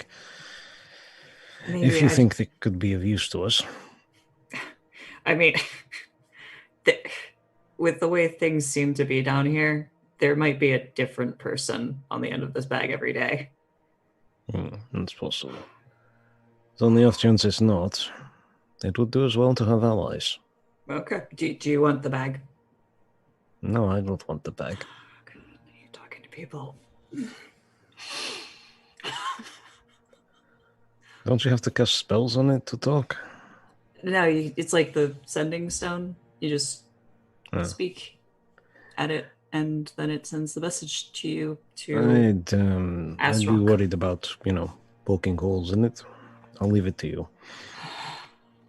Siren folds up the bag and puts it back into his bag of holding very dejectedly.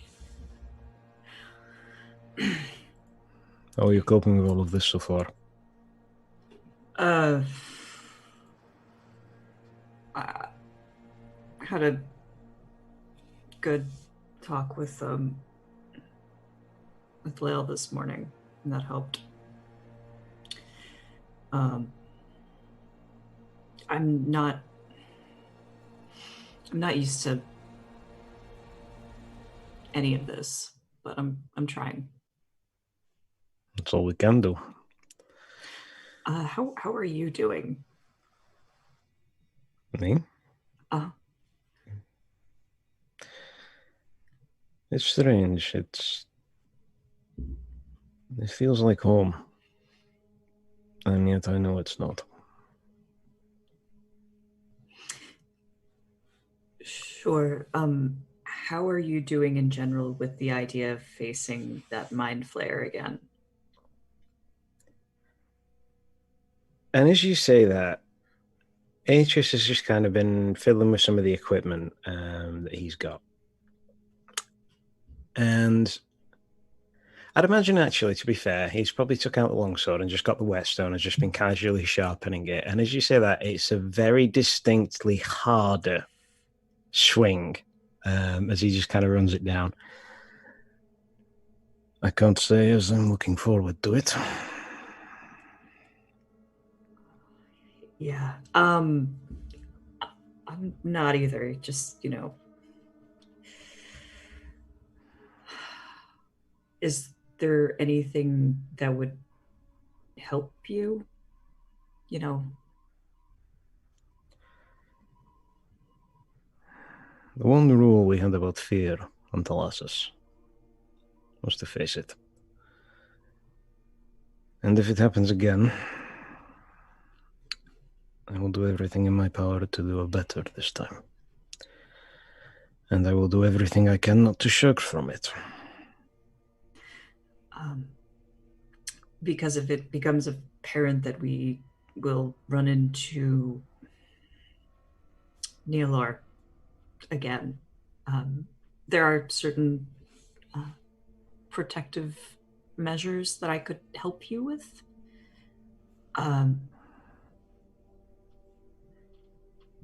If you would be interested in that, I know you're making concessions already for the cockles. I don't quite understand what you mean, Zirin. You tend to be a little bit shy of magic. I am shy of things I do not understand. Magic is largely alien to my people. I am seeing its uses, but I just do not have a grasp of it. Therefore, I am wary. But if you have something that could be useful, then yes, I would be... I will figure out what I have, and I will tell you everything that I can about it before casting it on you. I would appreciate this.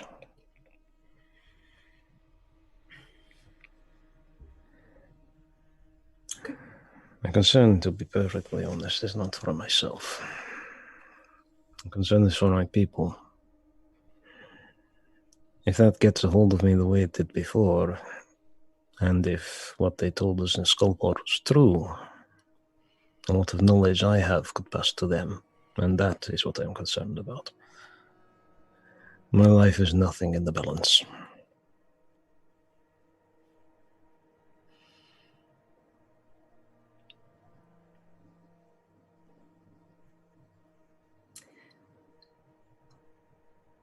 I don't get it. What is there to confuse you? I don't know. I just don't get it. That's okay. I don't think I need to. Think of it as a secret, I suppose. One that you are sworn to keep above all else. I'm very good at doing that thing that you said. Oh.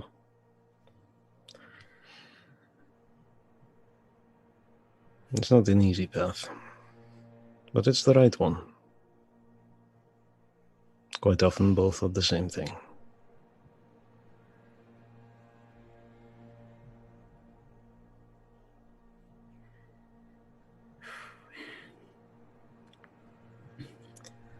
I have a feeling it might be easier next time anyway. And as he says that, he just kind of taps the shield that's to one side of him with a couple of his fingers. Something happened to this. Not entirely sure what, but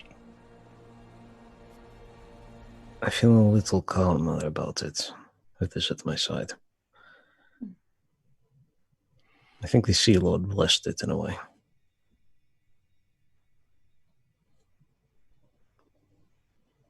It's difficult to tell. My people aren't used to seeing that sort of thing.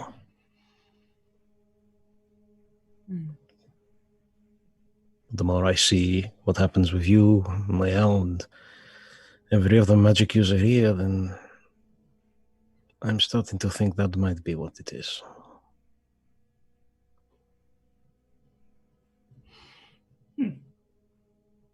If you'd like, I can take a look at it next time we settle down.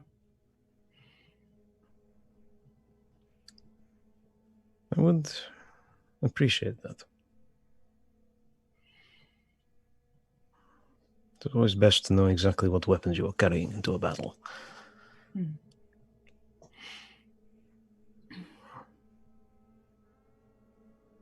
Where are Lael and Sande?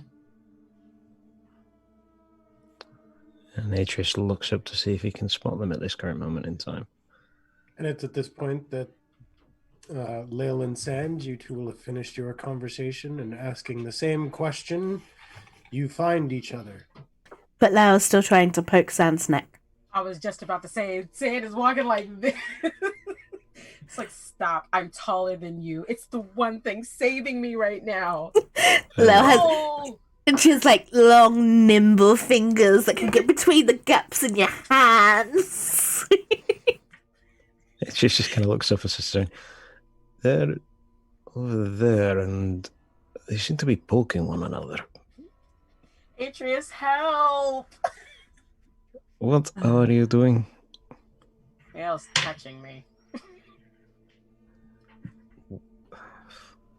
What for? Be a jerk. Do you have something on your neck? No! Yes. No! What's on your neck? Come here and feel it. It's right here. Sande's gonna climb Atrius. That is too tall for me to poke. An Yeah, athletics check, Sande. I'm doing it. I'm doing it. I request this as a doodle.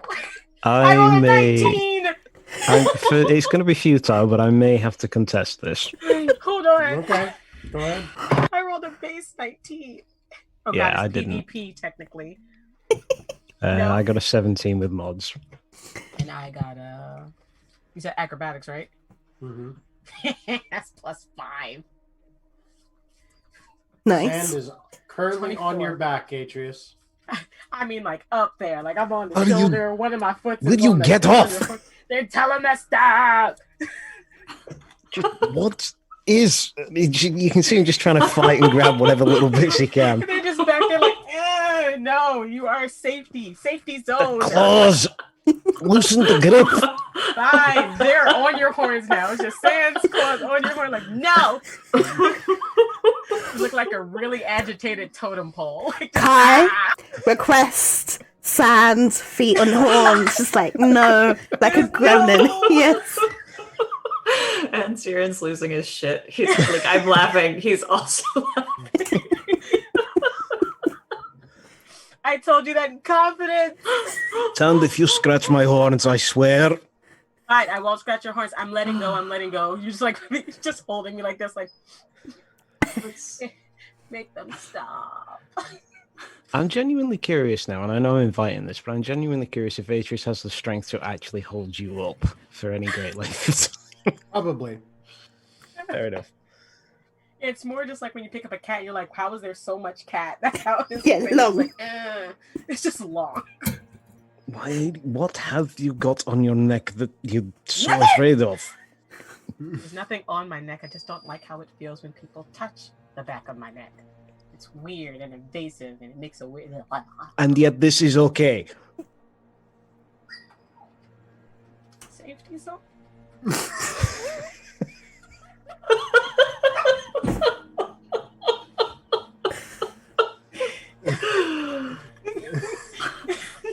my god.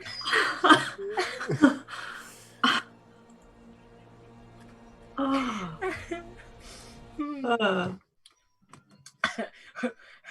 They just kind of put their hands on your horns and just like lift themselves up into like a handstand and then flip over and go, sorry. Not laughed that hard in weeks. Not to bring down the mood, but we need to talk. Oh, what'd I do? You didn't do anything. I mean, what did you do? I didn't do anything. Are you sure you didn't do something? I'm sure. I'm maybe. What have you done that you think you shouldn't have done? Guess slit strangers through a bag. Oh yeah, your talking bag. Wait, what? Why? Why are you messing with people? Wouldn't I? Yeah, anyway, I probably shouldn't have done that. I actually tried not to, and then it sort of invited itself. So it's really their fault, if you think about it. Did you do something mean? No, I don't think I was mean. Not the same person? No, that guy's tied up and over there. Oh, that's... You just came from. Oh, okay. New guy. Azrock of Ghaunador? Can I roll a history check to see if I've ever heard of it? Sure. Sure. That's what you sound like. Just want to know information. All right, so that is history. What's that? Would be a 17. Okay.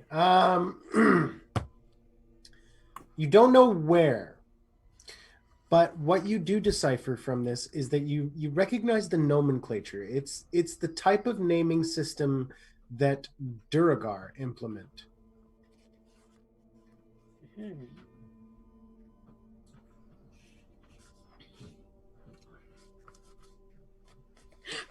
Excuse me.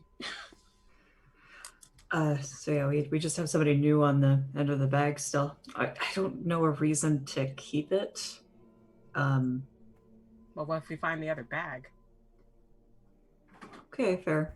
We'll keep it then. If anything, next time we open it, let's find out where the people are and see if we can have the other bag. Yeah.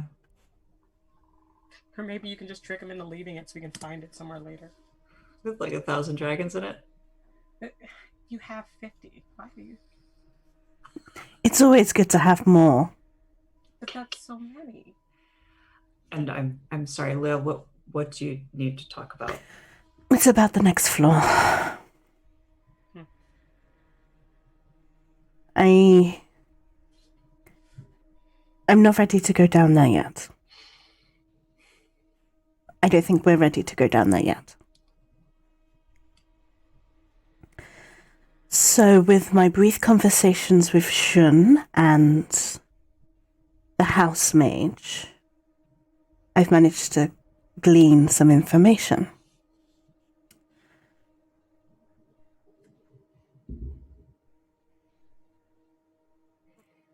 The matron that is doing the experiments, incredibly powerful. I know this because of Shunn's curse. It's not easy to lift. It's beyond my capabilities. That means she's quite capable of casting curses, which means that she will also be capable of summoning demons. There's a very particular demon that drow matrons like to summon. They're called Yachol. Handmaids of Loth. They kind of look like melted candles. But they're very revered and very powerful. Now I can deal with them quite easily, much like how I dealt with the altar. But there could also be Quagloths there. Those being hybrid drow demons. Quite easy to identify, forearms, dark skin, white hair.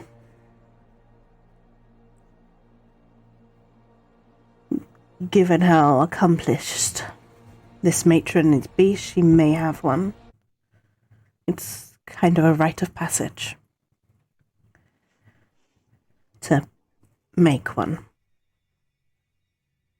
Are they magic users as well? They will have at least basic drow magic. Which is any kind of gestures, the light things?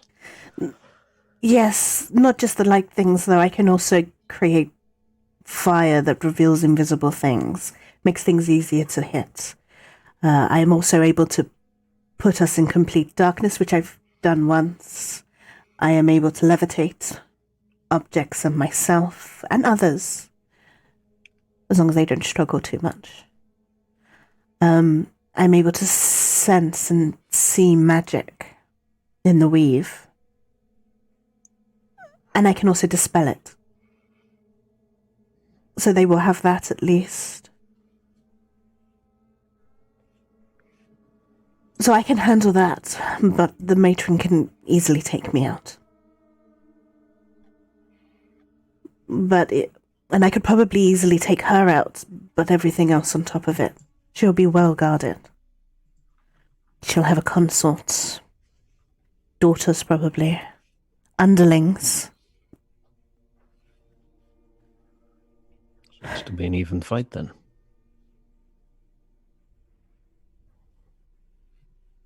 There'll be a lot of them. The promenade is quite large. It's labyrinth-like. It's built in ruins of a old dwarven palace or something. We long since transformed it to our purpose. But also there'll be spiders. Big spiders. Jarlaxle big spiders. And they're doing experiments, and I don't know what those experiments are, so magically enhanced spiders. Do your people have maps of this area? The layout? I could probably make you one, but maps underground don't look like maps on the surface. No, they tend to be a bit more accurate, in my opinion. No, we don't draw things from above, like how you do it on the surface. They're seen from the side. Depth and direction. Talking to a minotaur, I'm sure I can interpret. I can try from what I remember, but I know that the map that I gave you is wrong. Your people are coming here. Do they not have these things? We tend to do things orally. It's safer. We pass down our knowledge, the paths, the secrets, orally. Priestess to priestess, dark song knight to squire.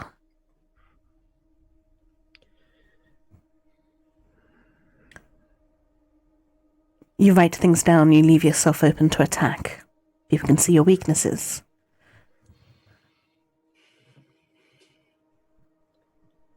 We would do well, I think, to find how this level looks. And to try to ascertain who and what is where and when. Pick them off in groups if we can. Fight on our terms, not theirs. There's one more thing. My mother wishes me to purge them. I assumed this is what you wanted anyway. They are enemies of your people, are they not? They are my people still, just because they worship a different god.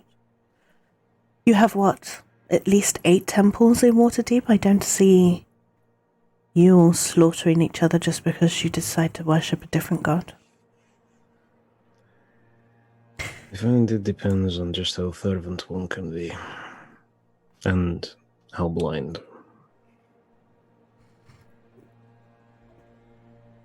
I came down here to make a path. Open the birdcage. Purging is not something I particularly want to do. It's going to be risky trying to convert them all. It's going to take far longer. Yeah, he might not be able to do the whole join us or die thing again.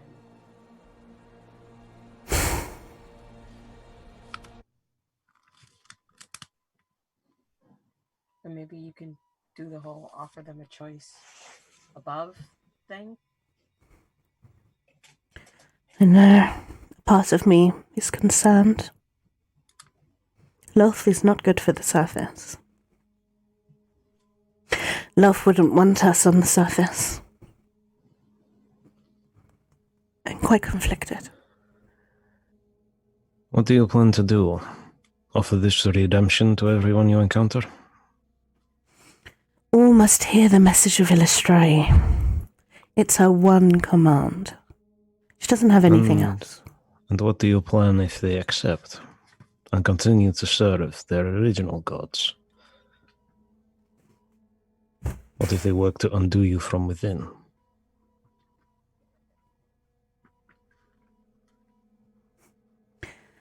This choice is bigger than me. This I understand.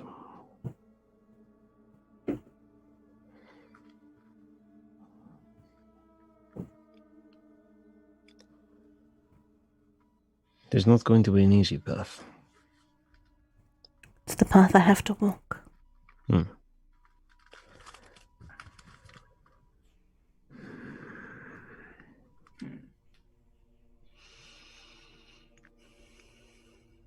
We will see what information we can uncover on the way there. And maybe those who have investigated the level before, maybe they know things that even the drow of this level do not. Small advantages are still advantages. And they can make all the difference. We could possibly make Raz talk. Give him a little time. Let him stew a bit.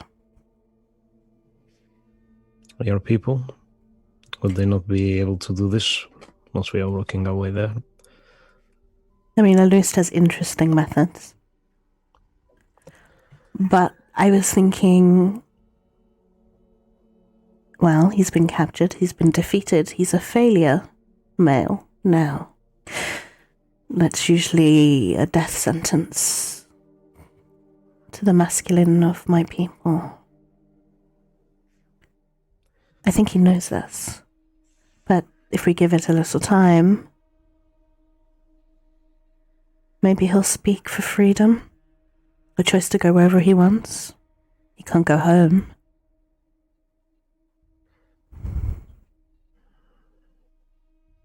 What is your judgment to make? You know your people better than I. It's how the game's usually played. Are we all going? Do we all agree that that's what we're going to do when we get down there? Like you said, you weren't sure if you were going to do well, what happens if they don't convert over? What happens if they, choose to come up, but they still follow Loth, and then they try to do something that's wrong? Then they're our enemy in a different way. But more importantly, is that something that all of us are agreeing to do?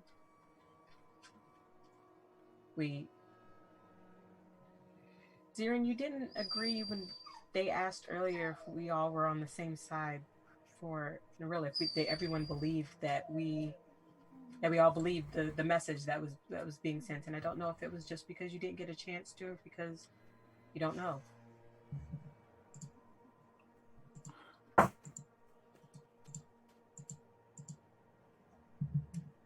I mean, I kind of saw them. They don't care. They've lived in their privacy forever. They don't care about this level. They don't care about anybody else there.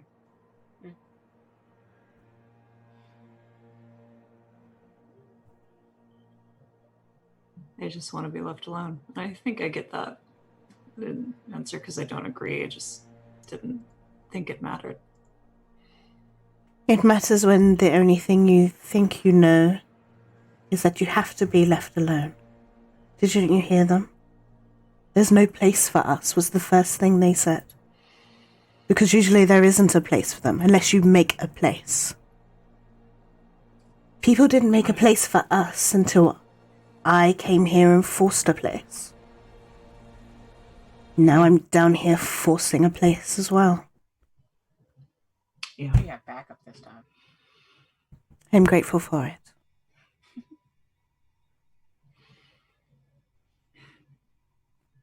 I will not stand in your way. If it is a place you wish to forge, I will not stand in front of that goal. It would be hypocritical of me to do so, but I do prefer if we go into these situations with some sort of plan. Fair. We can... As I was saying, we can't make a plan with just two of us at a time.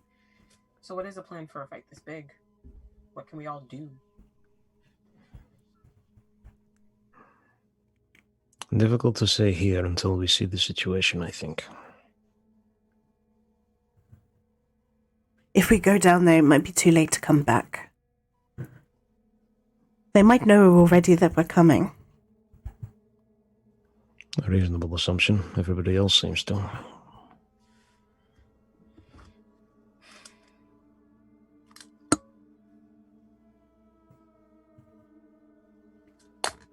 I don't want to face them until I've spoken to Illused. She has quite a level-headed brain.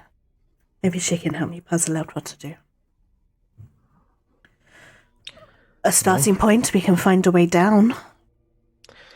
That, and if you still wish to clear the entirety of this area, we still have work to do, potentially.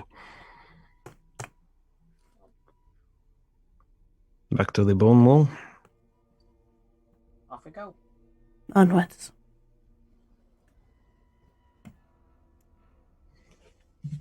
Okay.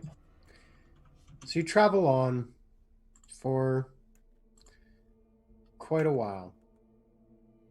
You get to the wall, and you get to where you can see Rizzeryl's hideout, where he once was and where you captured him. You head beyond that towards the stairs. And as you approach the top of the stairs, you can hear these strange chitinous noises, these kind of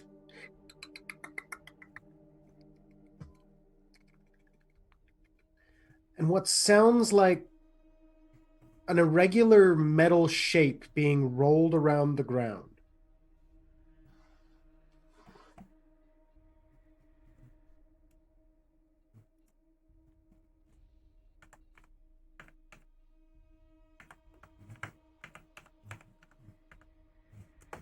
I mean, like perception, but like we hear all of it, but where is it You coming go up from? and peek in, and you can see that you're coming in near like the corner of a room, and very quickly the corridor continues off that corner, and the room kind of extends further out, and there you can see what Lael knows to be two rust monsters playing with an iron helmet kind of in the far corner, pushing it back and forth. As they push it, bits of it kind of corrode into rust, and they kind of eat on it.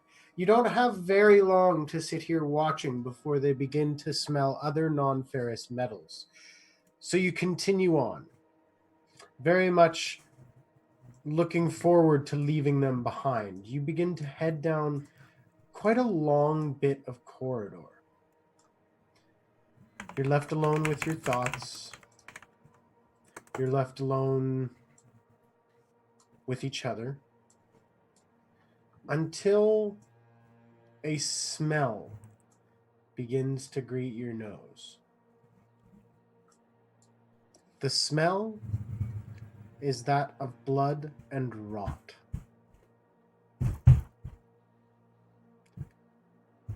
Even from this distance, you can hear the flies.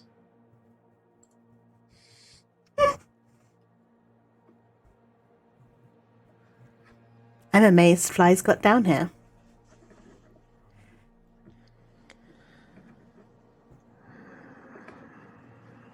want me to go ahead and have a look at what this is?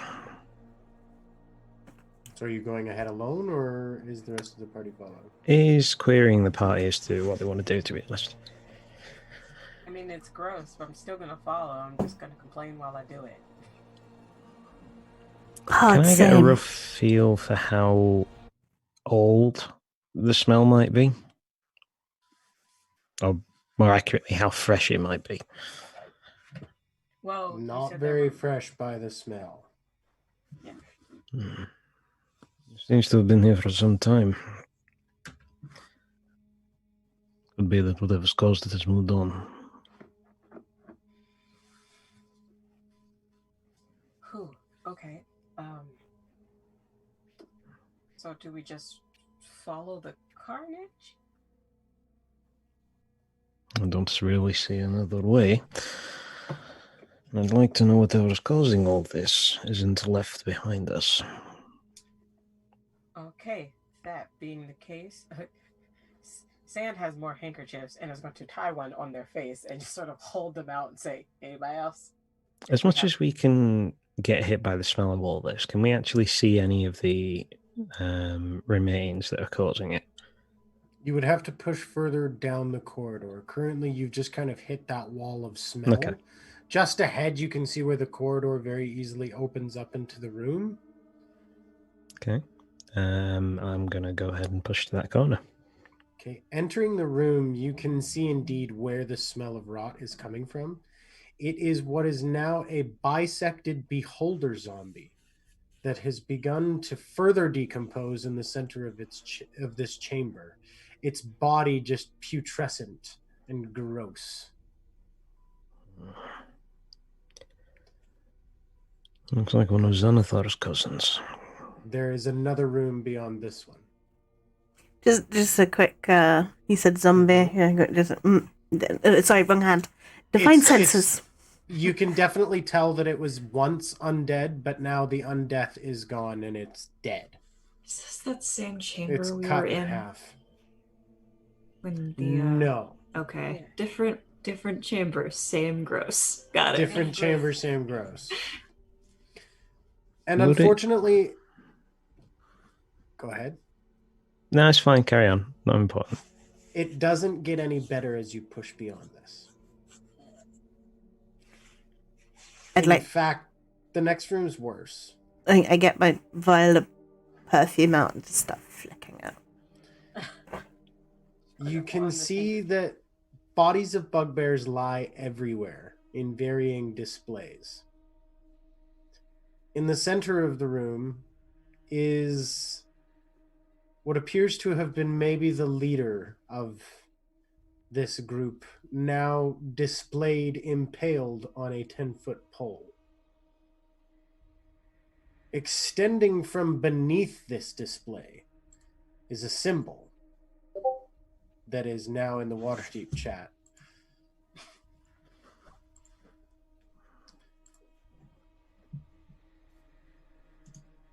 It's painted in red.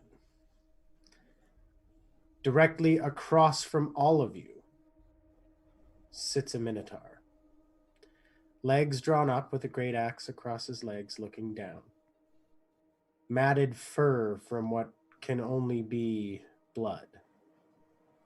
He looks up and his eyes settle on you, Atrius. His blood-red eyes. And he says, Danir, I have been waiting for you. He told me you would be coming. And he gets up, and as he stands up, Atrius, you see almost disturbingly that right across his chest is what could be interpreted as the carved number 2 in almost numeral format. And Atrius has the shield out anyway, but just kind of unslings the warhammer into the other hand and takes a step or two forward. Eyes kind of locked on this figure. Krogan. Suregar. This is your handiwork. Do you like it? It is for the king.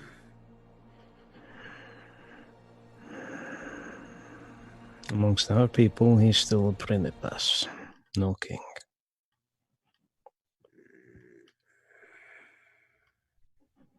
Have you given yourself over to him now, Wholly? Of course. He has shown me much. He is taking me to the end of the maze. You learn nothing from the history of our people. All you will find there is chains. Do I look chained to you? He stands up now, and he stands probably a good 10 feet. Rippling muscle. You see he pulls the great axe off of the side, and it's just like almost like this light plaything. It reminds you very much of your older brother, but quite stronger, and almost unnaturally so. I see it in your eyes. You don't rule it. It rules you. That's not power. It is an anchor.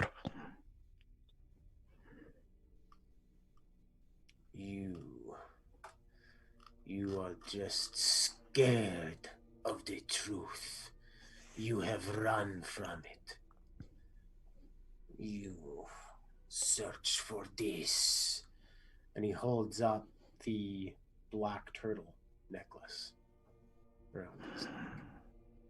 And you? What is your interest in it?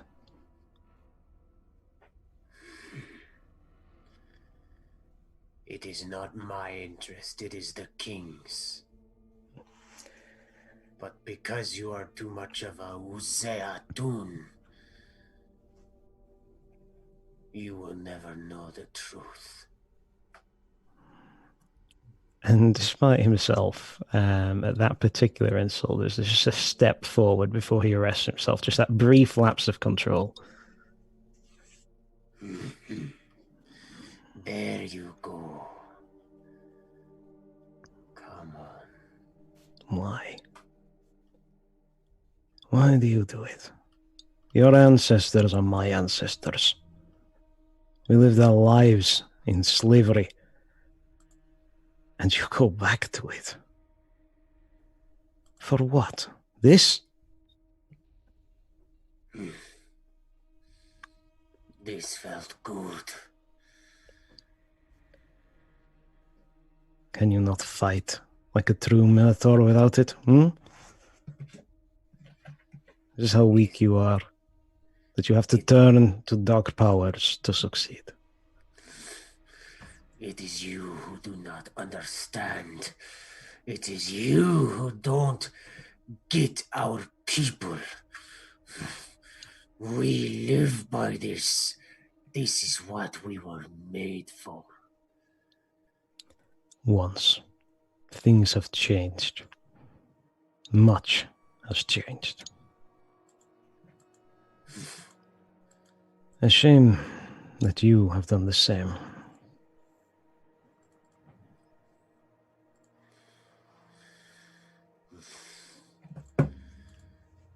And what this... would you have me do? Come and join you? Work for you? Or go and be like the rest of your people? Weak! My people gave you a choice once. And you will have denied it. And you paid the price of exile. And you had the chance to change. And you have not. So no. There will be no second chance, Krogan. Let me show you the true meaning of our people. And I need you to roll initiative, please. Sure. 14. Ooh, he got a 7. You're up. You can tell he is preparing to charge. A very atypical move. Mm-hmm. How do I want to do this?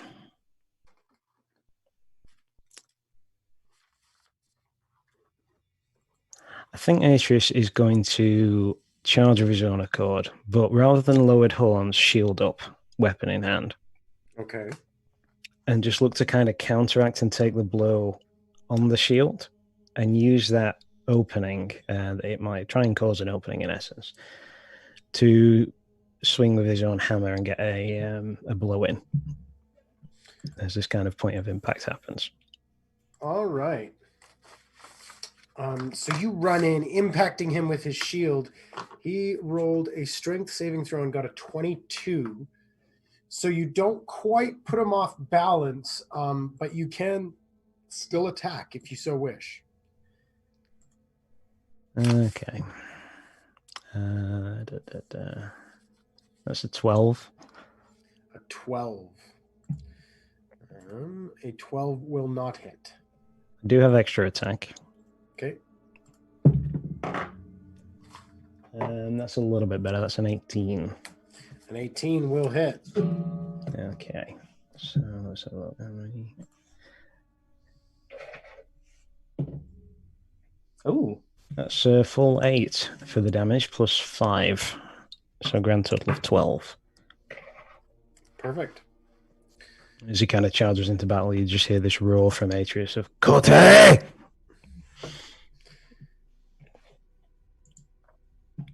Krogan.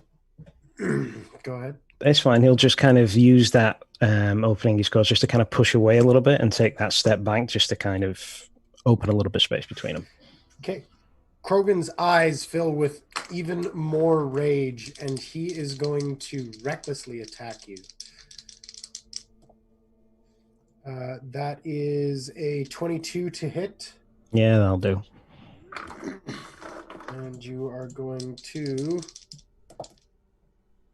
Ooh. That is 22 slashing damage from his great axe. Okay. And it is you again. Oops. Ignore that.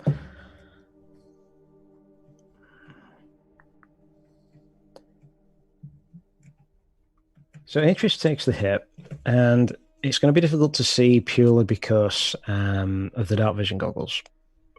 But as the pain kind of lances through him, there's that brief opening of his kind of heightened senses and kind of that pump of adrenaline. And in that moment, he slips his control and for mechanical purposes falls into a rage. In doing so, he'll then use the opening to counter with his own blow. Excellent. Go ahead. And because Krogan attacked recklessly, you now have advantage on this strike.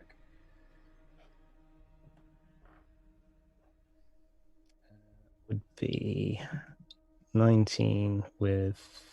so 27 all told. Yeah, that hits. Okay, that is another 8. So that's another 13, but then it's rage on top. Which is another 2. So 15 altogether? All together. Perfect. For the first attack, and then I'm going to attack again.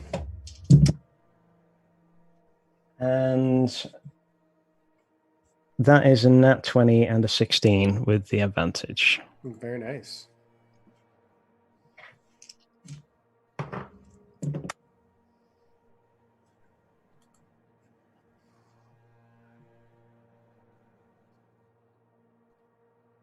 With me, where's the thing gone? 22. 24 actually with rage damage. Okay. On that one, it's just the hammer kind of swings around and just cracks. What weapons has he got? He's got the great axe, hasn't he? He's just got a great axe. Yeah, so there's not much defense, I imagine. So the hammer just kind of swings in and just goes for a full-on body blow up against the inside of the ribs. And you do indeed feel just an immense crunch of ribs. You immediately hear Krogan kind of gasp out as you imagine that you might have crushed a rib far enough in to pierce a lung. Krogan kind of stumbles, looks back at you, and there is just nothing but senseless rage in his eyes, and he just comes in and will attack you again recklessly.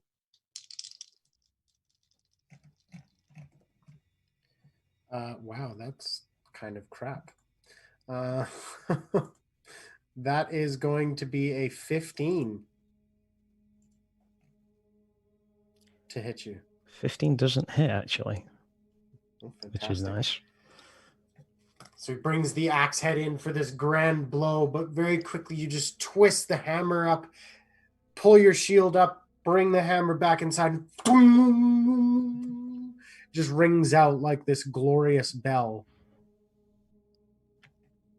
And I guess we're going to go in with a reprisal attack on that one.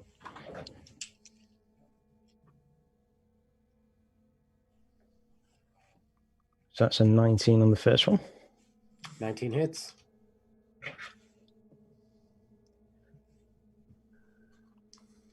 That's 10 points of bludgeoning damage, 12 of rage. Okay. Okay. Just no. Hey, there they are. Swear to God, I'm not bullshitting.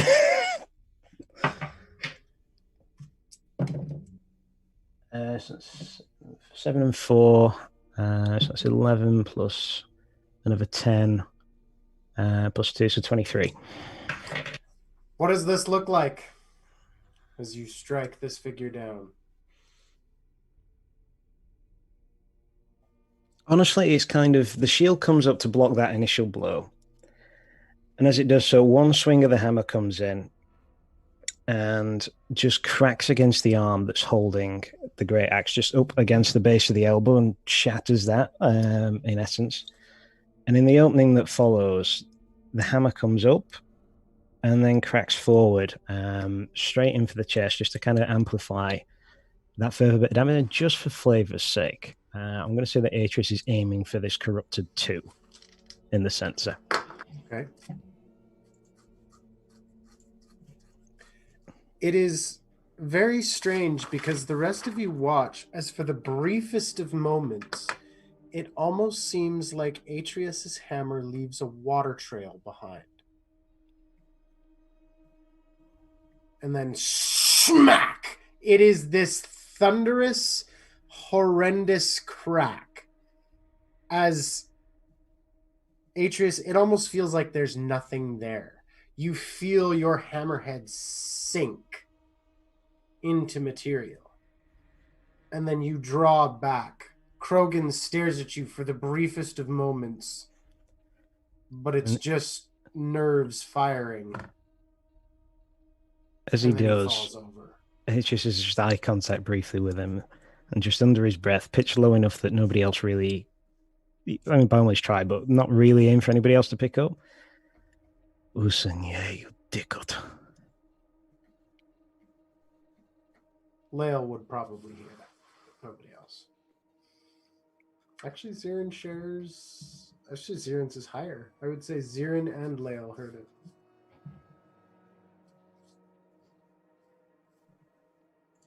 Don't speak Minotaur, though.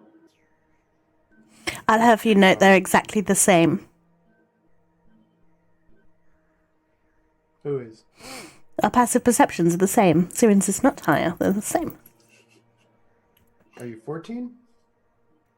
What does it say right there? Passive perception, 15.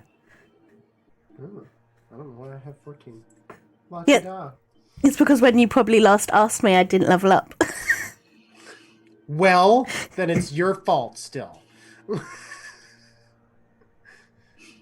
All right.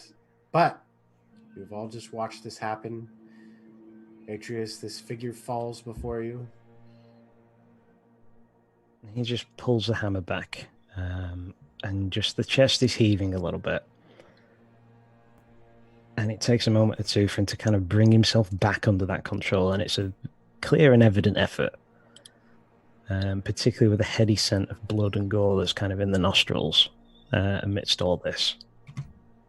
I'm not going to say anything, but I would just like to burn it all with sacred flame. Okay. Maybe not the Minotaur body. Yeah, that would spark a protest. Yeah. That's not my quarry, but the other dead bodies. That's fine. And as the worst of this kind of passes, Atrius slips the hammer into the belt, and this little vial that he's got around his neck comes out. The finger comes and just takes a small dab of liquid before running it again sort of down the brow, from between the horns right down to the end of the snout. And just that Udesi, as he just kind of fights to bring his breathing back under control.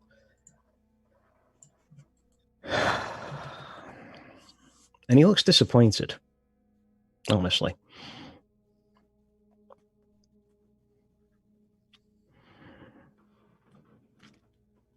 And he bends down, just examines the corpse, really, just to see if there's any documents or anything of interest he's carrying other than that pendant. In searching his body,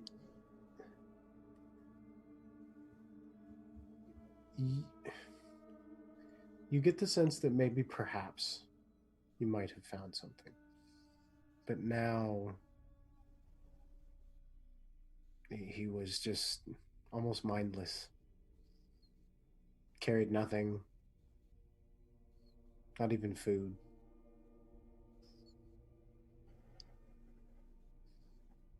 Take the pendant off, though. Mm.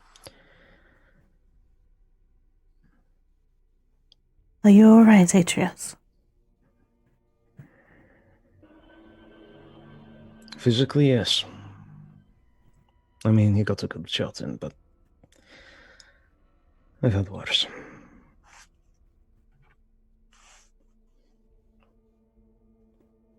You don't have to explain if you don't want to. I'm not sure what there is to explain. I'm not sure why any other people would turn to this. I get given freedom to throw it in the face of fate, or whatever you want to call it. To willingly go back to this mindlessness. Sometimes there is safety in the mindlessness. Imagine. That safety is a lie. A gilded cage, indeed. His cage was far from gilded. So he just kind of looks around at the area. My concern is he's here for the same reasons I am. And those are?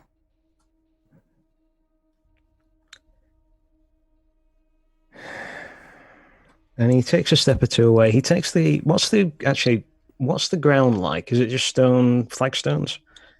Yes.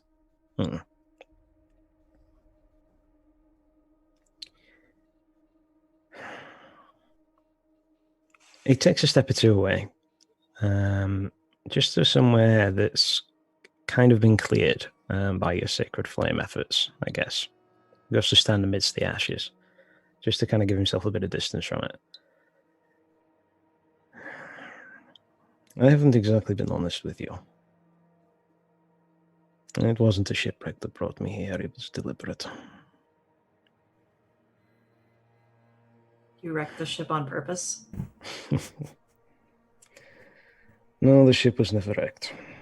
At least not as far as I know. I travelled up and down the coast along with others, and deposited the champions across the coast. We have orders to search for something. This, he says, and he holds up this pendant. Or at least, something very much like it. Why? Because the Sea Lord commanded it, and because we owed it to him. He has a brother. That brother is missing. He wishes him found. And for the bargain that my people made for their freedom and safety, I have to fulfill that. Or at least one or all of us champions must. Somehow, he came to know of it. Not only that, but I think he knew about the champions as well. The two on his chest there. I have the same. And he ruffles up a little bit of the fur to kind of expose a very similar, bit clearer and cleaner emblem on his, I think it's on his chest. I'm going to actually double check that, but let's go with that for now. And what is that? A marking to denote the time the 2nd of 12. The second to be chosen for this quest. Is this a regularly given quest? No. This is the first time the Sea Lord has ever demanded anything of us. Well, outside of the usual tributes. It's a great honor to have been chosen. And this creature is trying to make a mockery of it. Who is that creature? Shunn says his name is Krogan. And he was once of our people. So then But how did he find out? I don't Zirin, know. Are you okay? He's so cool. What? Krogan? Oh, you idiot! You've been on an epic quest from a god all this time, and you've been working for Owen? That's a bit of a long story. Ah. And I don't know if... Well, I don't know if the Sea Lord is a god, but I'm starting to think maybe he is. Uh-huh. Is that... I mean, Lael is doing similar. I don't see what the difference is. Right? I thought that was a thing. I figured it was a thing. Lael is also cool. I've always thought that. But you also... Don't and like you a god also sending have a you thing? direct... I don't... What do you mean? I just figured because these two, don't you also have a tie to a god? I mean, kinda. You do too. You just got a Mine is bird messenger. new. I am recent. We don't focus on me. I said, do you have a thing? You do. You have the feather. Airdrie Fenya might be my mom. Ah, wait. Stop. So you're a son of a god. Thank you. So you're a demigod. But you're damn near a prophet. And then we got Questy McQuest over here. But you're the one freaking out. Okay. I'm really cool. I mean, Sans, I mean, you do read as a celestial, so... I what? When I sense disturbance in the weave, you ping off like a celestial, like Angaste. Do you think I could go in that weird ball thing you have? Angaste is a celestial. She's a celestial being from the Midnight Forest. She has physical form via my magic.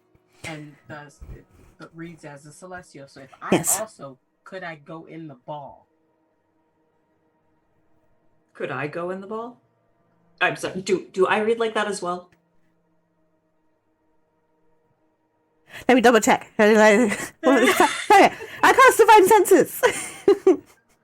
Zirin does read a little bit like that. Yeah, you do. Okay. How haven't I noticed that before?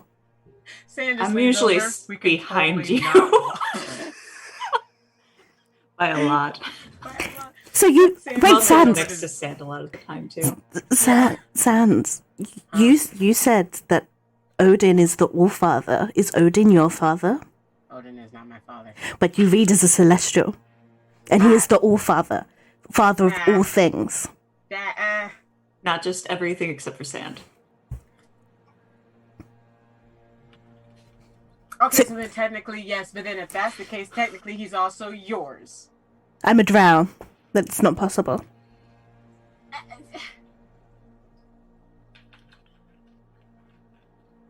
But he's father of all. What if he's the father of your stuff? Then that's possible. You're the granddaughter of Odin. Okay, guess I relent on that. Yeah. Okay, so we have 2 demigods, Uh-huh. holy warrior, Mm-hmm. and whatever I am. I will Holy warrior. fit the definition of holy warrior more I thought we than were talking about you when we said holy warrior. I was wondering what we were calling Atrius. I'm Holy- just here to do a job. That's all. Holy warrior. Don't argue with me about bulldozers. this. Well, bulldozers don't exist. Never mind, I didn't say that. As a chosen champion, I'm not sure it's the same thing. Champion of a god. Champion, yeah. Perhaps, if that is what the Sea Lord is.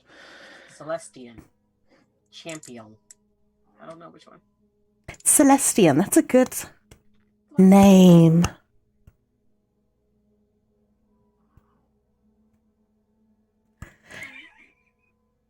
Did not think I would have to kill one of my own people.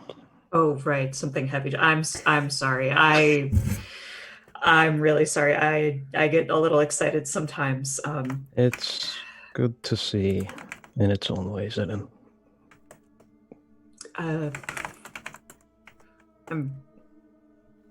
What should we do with his body? Normal Minotaur ritual calls for us to be buried at sea, or at least in a river, but he's not one of my people anymore. Okay. I I'm can not sure. burn him if you like. Could be for the best. They say fire purifies. Does he have anything that we can leave? I don't think he's something that this world needs to remember. I'll remember him as an example of what happens if I give myself too heavily to the rage. But other than that, no. Like, and with that, like, Sande will, like, step back, like, out of the way, basically, to let everything go on. Damn, is there much wood in the area? Not a whole lot. There might be more wood in the other 2 rooms that come off of this chamber. You'd have to quickly go look at them, and indeed, in one of the rooms, which does prove to be like an old rotted armory, there is lots of mail here and armor and everything else, but most of it's rusted.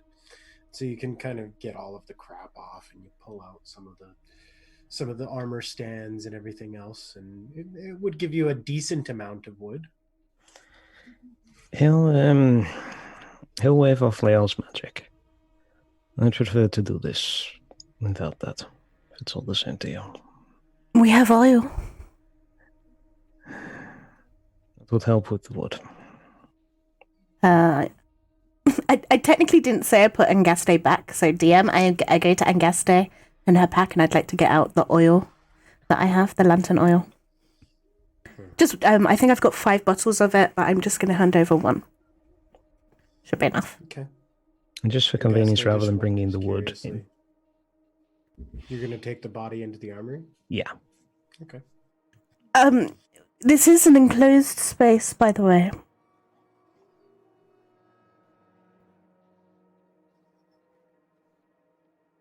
Fires underground don't usually do well. But also the smell. Why don't they do well? Oxygen. Oh, yeah, I suppose so. Air. It makes sense. I'd bury him, but we don't really have that option. A fire will do. The rage consumed him. Flame might as well do the same thing. Alright. Don't stay in there too long. And Lael just quietly turned to Sande. Will it smell like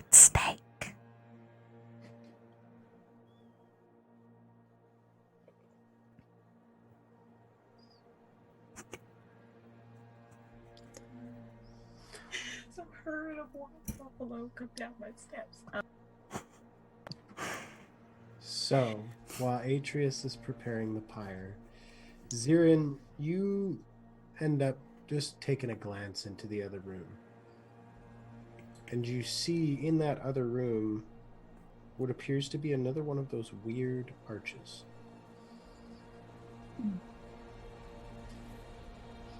Go toward it.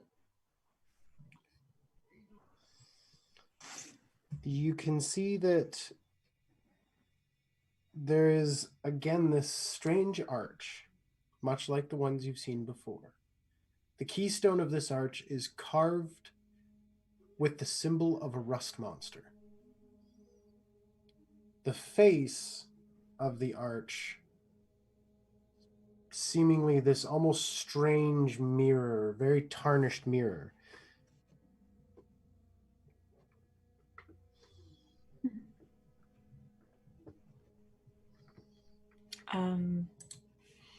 Secret eyes. You head over and immediately, it's not a secret door, but there's something going on there.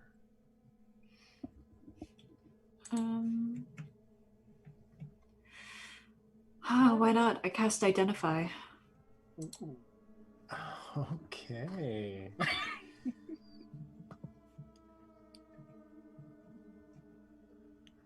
This is very ancient magic.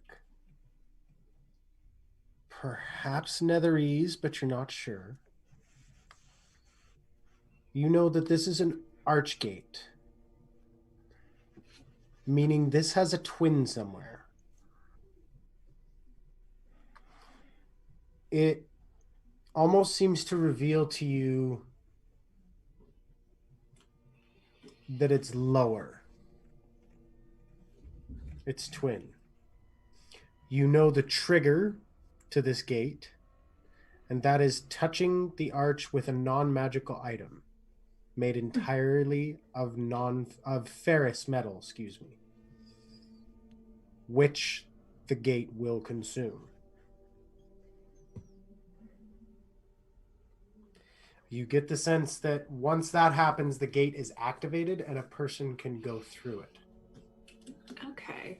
Which likely means that the one with the gold coins emblazoned on it would be a gold touch. But you also know... He says that out loud without context. Okay. You also know with the Identify spell that has been something done to the original magic of this gate. It's almost like there is underlying magic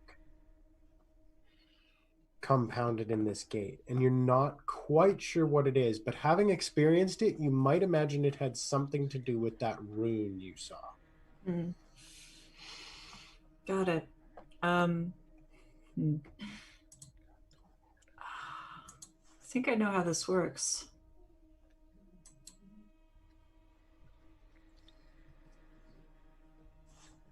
Yeah, because it looks weird, and I'm not quite sure what this thing does here. They're like, touch. I gotta touch something. Zira's hands just no.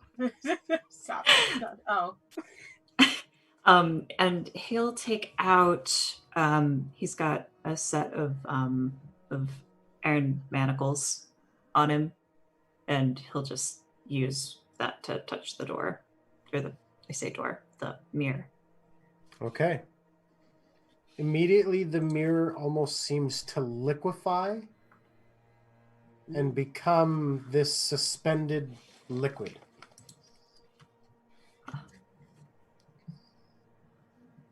Sand's hand goes up again. Can I? And he reaches up and grabs her by the wrist and says, "Hold me," and drops in. I'm holding him with all of my might, but also just like, can you hear me cussing you out from that side? I probably hear the vibration, feel the vibration of yelling through my wrist, perhaps. Every time the paladin's Picture back's burnt. this, if you will. Wait, what? Being attached to a very thick rubber band, running away from it until the tension is too much that it recoils you back. That is kind of the sensation you get as you are launched. You feel this immediate wall stop. And then you're pulled back right through your navel. It's a very uncomfortable feeling. And before both of you are spit out, you both see the same rune. I'm going to draw to see what that rune is. Okay. So now I need to deal out the cards. Actually, even funner. Why don't you choose the card? Oh, good. All right, let's both choose at the same time. You ready? Starting from here, Uh-huh. 1, 2, 3, 4, 5, 6, 7, 8. Okay, let's choose at the same time. You ready? Uh-huh. 1, 2, 3. Okay. 4. Is it 3 or 4? Wait, what's 4 plus 3? 4, 5, 7. 6, 7. 7. Okay. 3, 4, 5, 6, 7. All right. You both see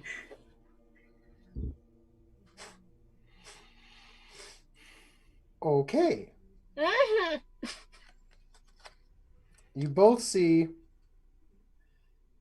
that symbol. Hold on.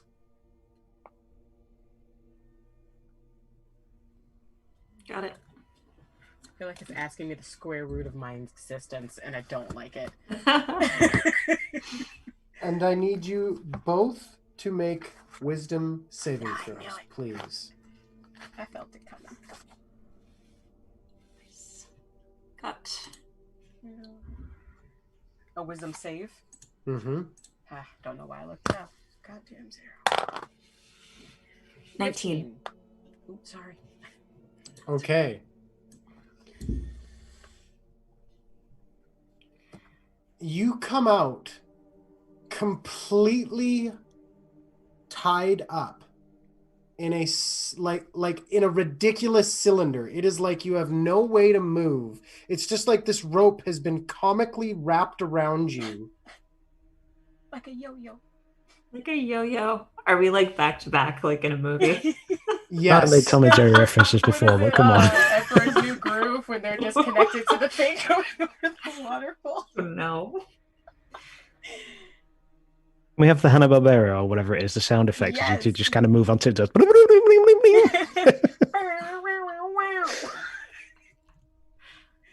And then your knees are like in my knees. My knees, 'cause They're my knees go backwards. and then your knees are bent the regular way, and then my feet go the other way again to hold your feet. Ugh. We're like a block letter Z.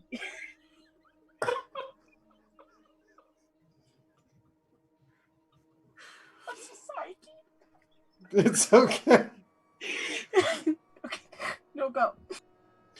It's made even better by the fact that you almost immediately start to think about this awkwardness of the knee situation, and you both just slip free. Somehow. It's like you have unintentionally slipped free of a straitjacket, but you're just out all of a sudden. Huh.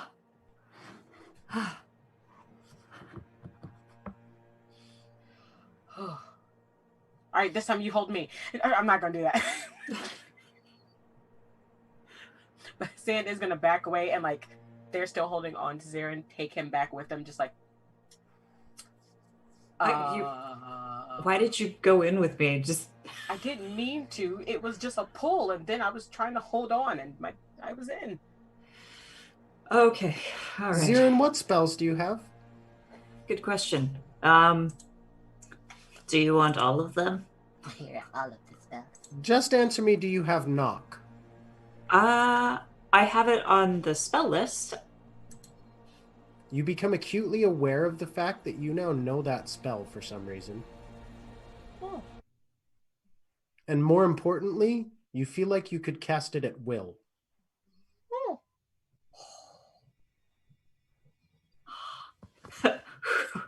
Who wants to hear really loud bangs for 300 feet? What? Ugh, nothing. That was strange. Sand, you feel weird as well. Okay. It's an experience you're not used to. It's like you have this untapped pool of energy. Okay. That's the best way I can describe it. Untapped pool of energy. Okay. Now I immediately want to try to do something, like run. Do we need a plumber to identify that? What with it being untapped? Wow.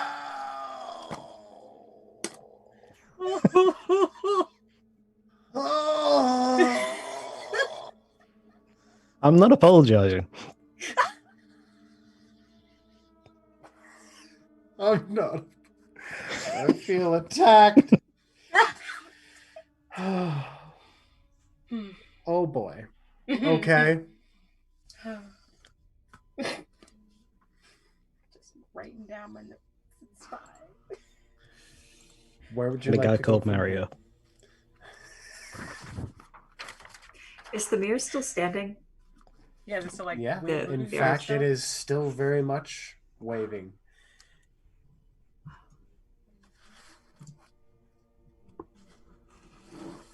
There's something very strange about this gate. And insomuch as you identified, Zirin, you know that archgates don't refuse someone. Huh. Oh, Like- so that was a rejection. There's something in there, or someone said no. Can I roll an Arcana check on this the symbol that we saw? Sure. See if I can identify it. 13. 13. What you do remember is that this rune could be part of an old grouping of runes that has it was kind of like a magic style that went out of style, and they were known as elder runes. That's what a 13 gets you, is that you're just like, oh, well, that's what that was, probably, maybe. I don't know. Got it. There's another gate in there. Calling out to Atrius and Lael. Which by this time, Atrius, you have lit the pyre. You are confident that it will burn enough, and you just kind of close the door behind. Before he kind of leaves, he'll just look over the fire as it kicks off. He'll leave the great axe separate, rather than giving it to the corpse as such, and just takes a moment or two before he begins to utter a couple of lines from an old prayer, and simply says, Adenro, Prinipas Firion Oya Ganar, Kadamir Jokadia Netranas. And he goes as though to leave that question unsaid. But a moment later, a thought strikes him and he stops in the doorway, looks back over his shoulder at this smouldering corpse, and under his breath, just Nibrokara den. Before he turns, closes the door and heads back into the room.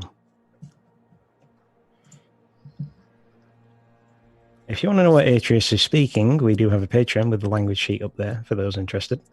Nice, nice. Well, Hey, segue, it's got to be in there. Somebody's got to want to know what this means. I hope. That was powerful. Okay. Once again, you are back together. He goes to have a look at. I think you said when we came into the room, there's a sigil on separate to the one that they've been looking at. Kind of in the center on the base of the Anchored guy on who's the impaled. floor. Yeah. He goes to have a look at that just to see if it seems familiar to him, because it looks like it to me, but Okay. Make a religion check. Where's religion? Okay, 7. Your best guess is this is probably a symbol of Baphomet. Okay. What's it? How is it forged in essence? What's it made out of, or carved into? It seems to be painted with gore juice. He's got a water skin. He empties it, clears it off. Okay. DM, is that gate still active? Yes. I cast detect magic, please.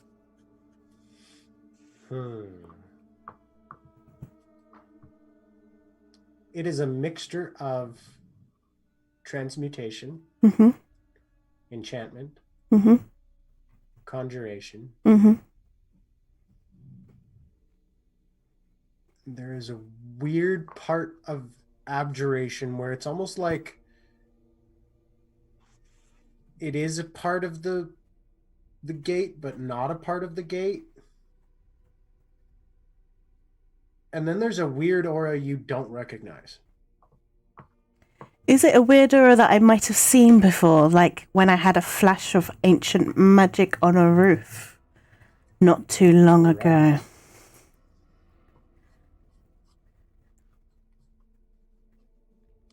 I say not too long ago. It was probably about a month ago. Correct. Okay. Will you let me stargate it? You know, in the movie when he like just fingers it and he pulls it out and it's like bloop. Will you suck me in? You can definitely draw it forth. It immediately feels like your finger doesn't belong.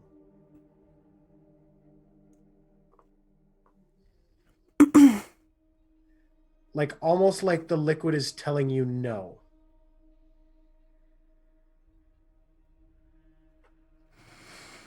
This is strange. I've seen this magic before. It was but a second. It was on the rooftops near our houses. It was just a flash. But I've definitely seen this before.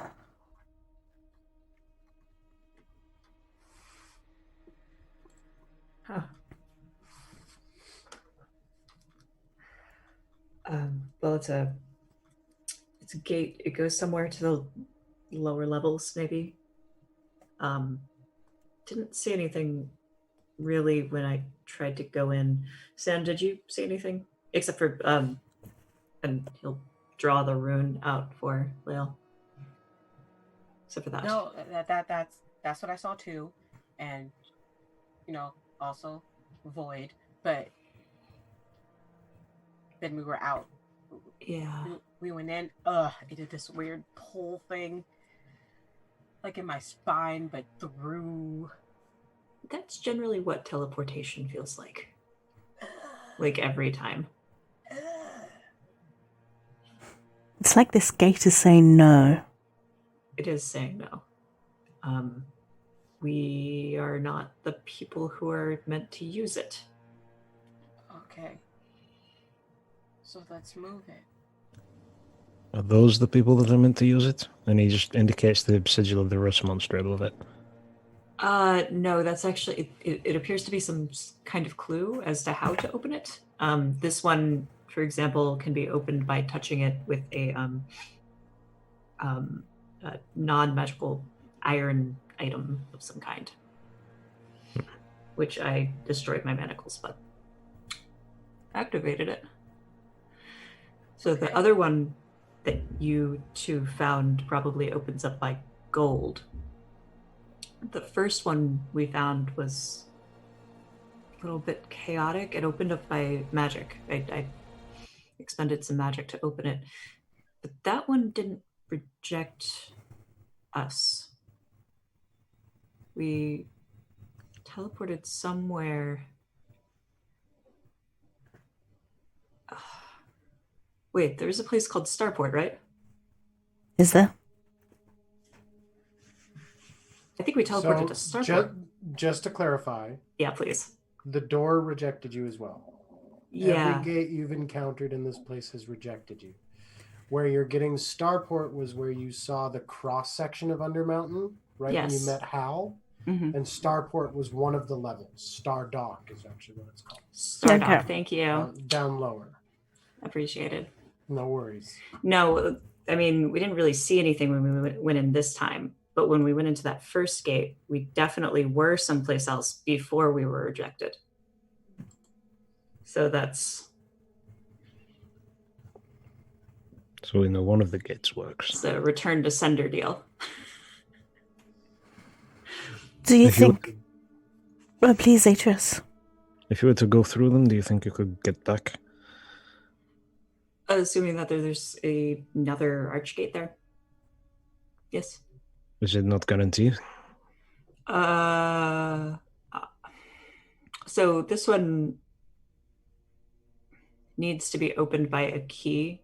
Assuming that you have the proper key to open it, then you should be able to come back. Unless it stays. I don't know how long these last. It might be worthwhile to keep an eye on it to see. What about the key that supposedly Raz has? That's a stone key. He described it. I'm not sure what that means. Maybe it's, you said one opens by gold, one opens by magic, one opens by iron. Iron.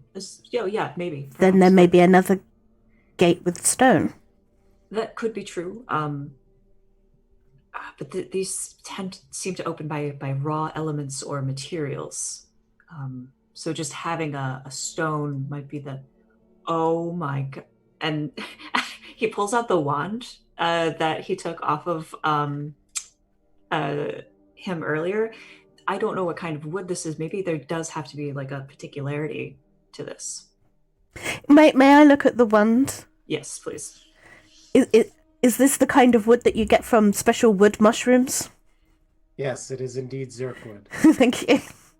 Oh, this is Zirkwood. Lael hands it over. There are these big mushrooms. They look like trees. It's what we used to build with, make fires. They're very much like trees, but they're mushrooms. Interesting. So if there's a mushroom door, this will open it. Yes. Great. There's enough Mario jokes. No! Unless, of course, Nintendo, you want to sponsor us and are somehow watching our show. I don't... I mean, please do, because like we're all quite addicted to Animal Crossing. Right. Those of us with a Switch. Dungeon of the Mad Mage. Dungeon of the Mad Mage. Dungeon of the Mad Mage. Dungeon of the Mad Mage. I will pull this car around. I will turn this module around, I swear. Now I'm going to apologize. But yeah, we could see if we could find that key on him. Okay, I get out my time orb. What time is it? It's about 7 o'clock in the evening. Interesting point, Zirin. You're pretty confident that if Raz had the key on him, you would have found it. Yeah. Well, we can have a conversation with him. He may be a little bit... He may be a little bit more agreeable. I mean, didn't you say you had a key earlier and he just looked like... Maybe. The thing about that is he said he had a key. I did search him earlier. He didn't have it. So either he hid it, or he was telling people he'd give them whatever for heads, whatever they were looking for. Just for the heads of the people. What if the Yeah. wand was the key? What if that's the key?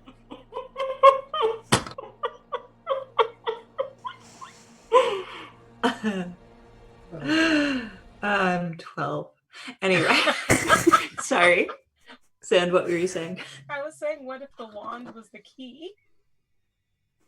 That's kind of what I thought at first, but if it's made of mushroom, it's not really a stone key. Unless it's also a key because it's like his wand. Also, he's quite capable at illusion magic. Detect magic. I'm about to say, look like Sand takes your hand and goes. Hey, Tech probably. magic on the wand. Yes. It's Zirin a real lights nice up. Zirkwood wand. It's Okay. okay. But Zirin, Zirin however, is glowing. lights up like a Christmas tree.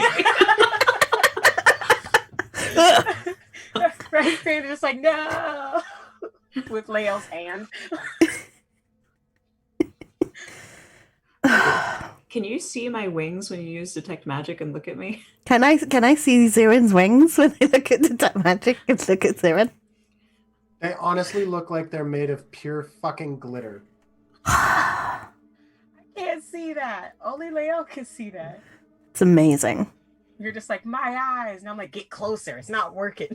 Is there a trail where he's been? His wings are all just like stuffed up into his chest. No, they're there. They're just glittery. Invisible glitter. Like the It's back of a official now. You just Transformer hear the truck. emergency lifeboat compressed air going off every time the wings come out. Just How many PSI does it take for Kai to unfurl their wings? whatever the number is, it starts with 6 and 9.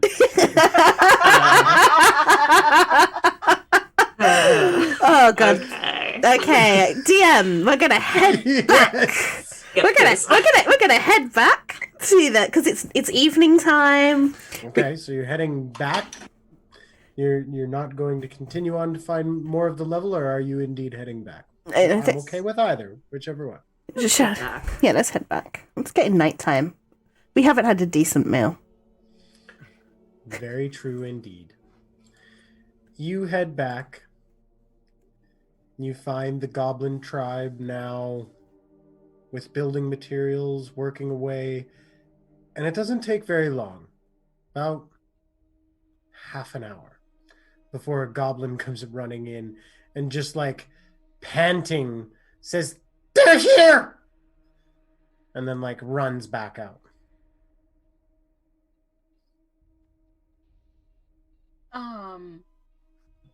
Hi. Bye. And then you hear a few scrapes and a few like metal on stone and wood on stone scraping. And you begin to see a convoy coming into the bazaar. Long rectangular crates are brought in on long poles that are carried by 4 family members, Lael, each. You can see that it has been given a guard of elite warriors, all brandishing at least 2 short swords, hand crossbows at the side. You see coming in between some of them are a few carried, I don't know the word for it, but Palanquins. like the carried seats, there you go. Those things. You can definitely spot Illusts right away. But there is another one there, very muted. This very, very almost soft, like it's a pink, but it's almost white fabric.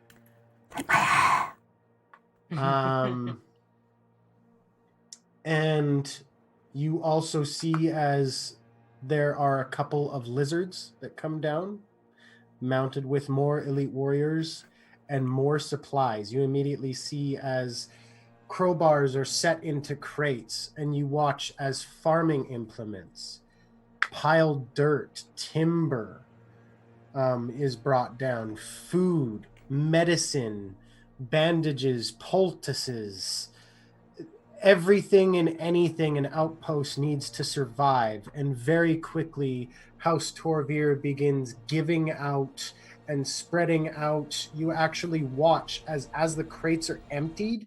They have been designed in such a way that the elite warriors then come pick it up, setting up fortifications that it's actually reinforced on the inside. They begin putting it into position. They give out better weapons, better torches, better lanterns to the goblin tribe. They've come down with linens so that the tribe can prepare its own cloth. And one of the figures walks up to you. This seems to be one of the captains of this expedition. Male presenting, has very nice leather armor on, very form-fitting. It moves with the lithe, strong figure that approaches you. High, kind of almost turquoise boots with this kind of purple and blue ensemble, wrapped leather on top of wrapped leather, two short swords beside, has kind of one of those very square but pointed jaws, very, very clean shaven, hair cut very, very short, except for like a kind of a spike in the front, just a little flare in the front. Seems a little young, but trusting. And he comes up, my lady, Filden, if it please you. I have brought everything I think your mother requested, and more. Your mother hopes that this is enough. Lael just kind of like surveys over it. Looks like everything was well thought out. Are you staying? Are you returning? Some are returning. Taking priestess loosed back to the surface. She must be protected. We have secured what was once known as the old Zoblob shop. Excellent. And now protect it under our house. That is how we managed to get the crates. It was quite a handy little system. Without it, I'm not sure we would have gotten these big ones down here. The slide? Yes. We are also working on hiring...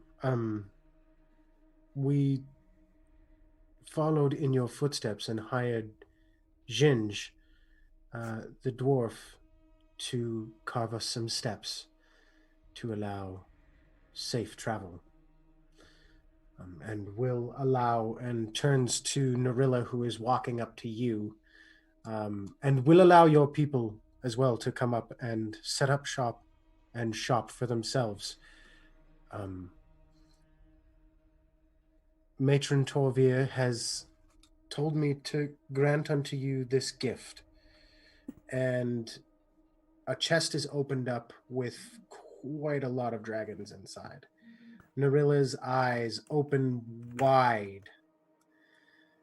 But the chest gets kind of slammed shut again. And the figure says, "But it is to be held in trust by the lady's mother. Can be called upon when needed, but a little prudence to see how dedicated you are to what we are hoping to accomplish down here." Narilla nods and says, "Yeah, probably best. We do have a little bit of people in our family that do, they like shiny things, what can I say? I understand. Now, if that will be all, lady." One moment, here. And Lael hands over the notebook that she's been carrying and opens it to the page of the level 1 map that she copied down. Mm-hmm. Those that are remaining, have them familiarize themselves with this. We've cleared from here, and she points to the northwest where the 9 rooms are, to here, to wherever south we went. And they should be secure. There is a family of wererats that live here. They are scouts, and that territory is theirs. Excellent. Good to know.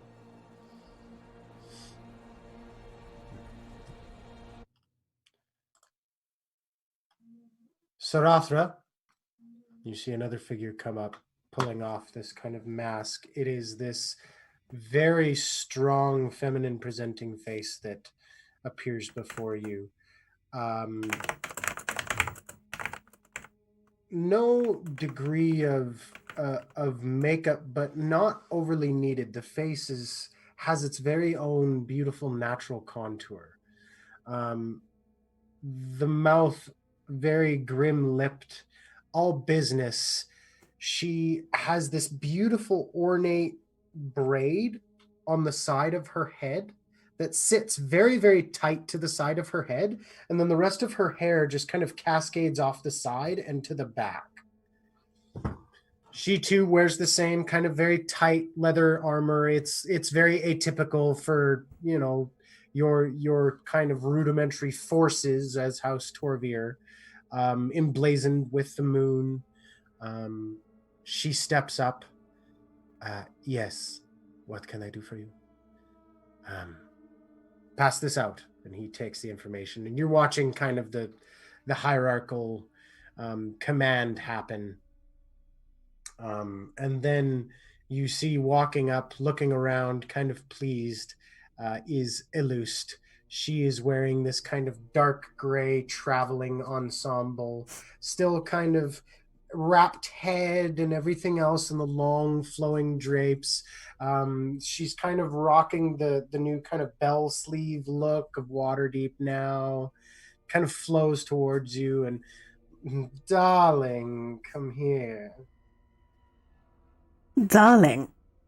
I'm sorry, I've had a bit to drink on the way down.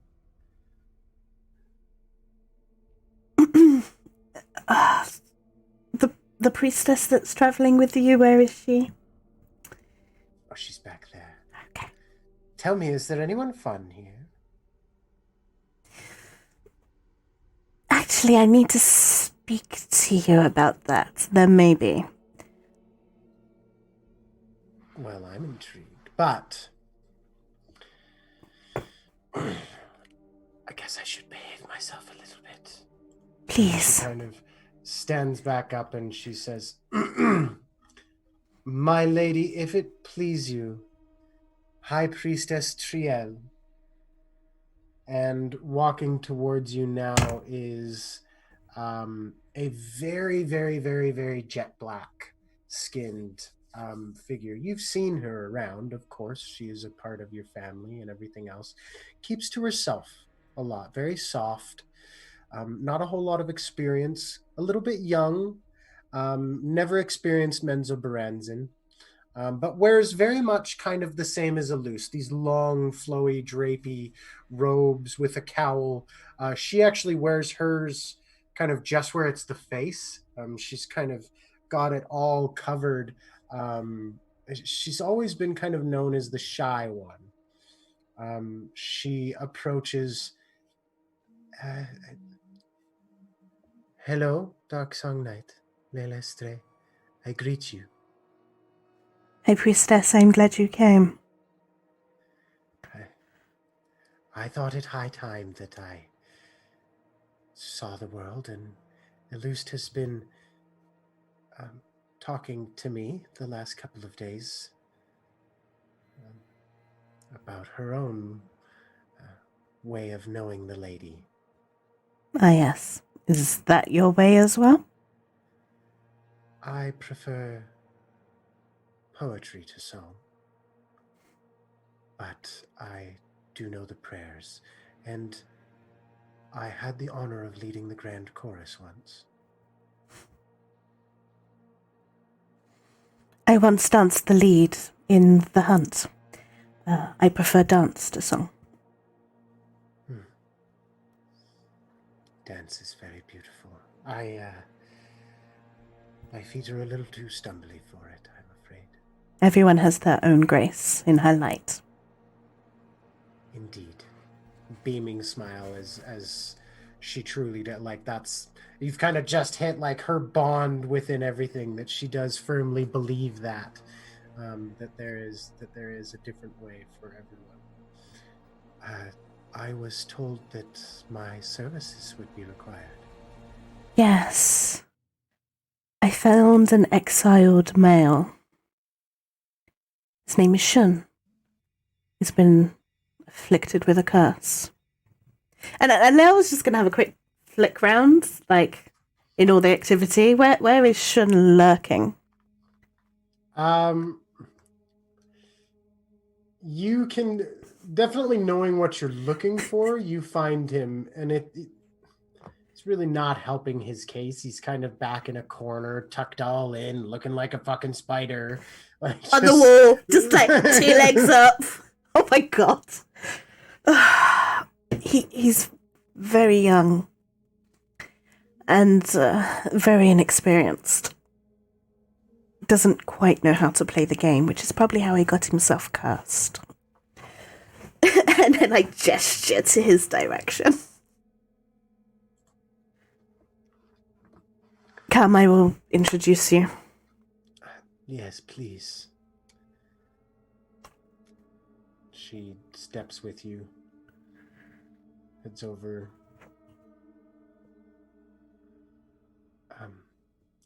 Hello? Shunn. Who is this? Asking you. This is the priestess that I said would lift your curse. Like, jumps off the wall. Kind of gross manner. Looms up. Triel does not flinch. Lael cringes. Triel. Yes, I can help you. But I will need your help as well. Shunn kind of... What do you mean? Well, I cannot cure you unless you think you will be cured. And you are the first one I have met whose family name is not Torvir, that has not wanted to kill me on first sight. Shunn says, I have no desire to do much of that anymore. I only desire to serve. I have learned so much already in a day, and I wish to know more.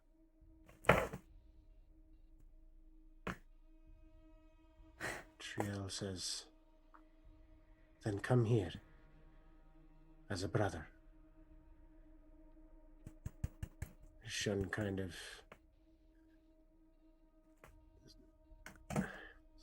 Forgive the likeness, but it's almost like a scared dog. You know, he very much kind of... He goes to move forward and take Triel's hand, and then he kind of thinks better about it and moves backwards, and then he kind of approaches again, and finally Triel takes his hand.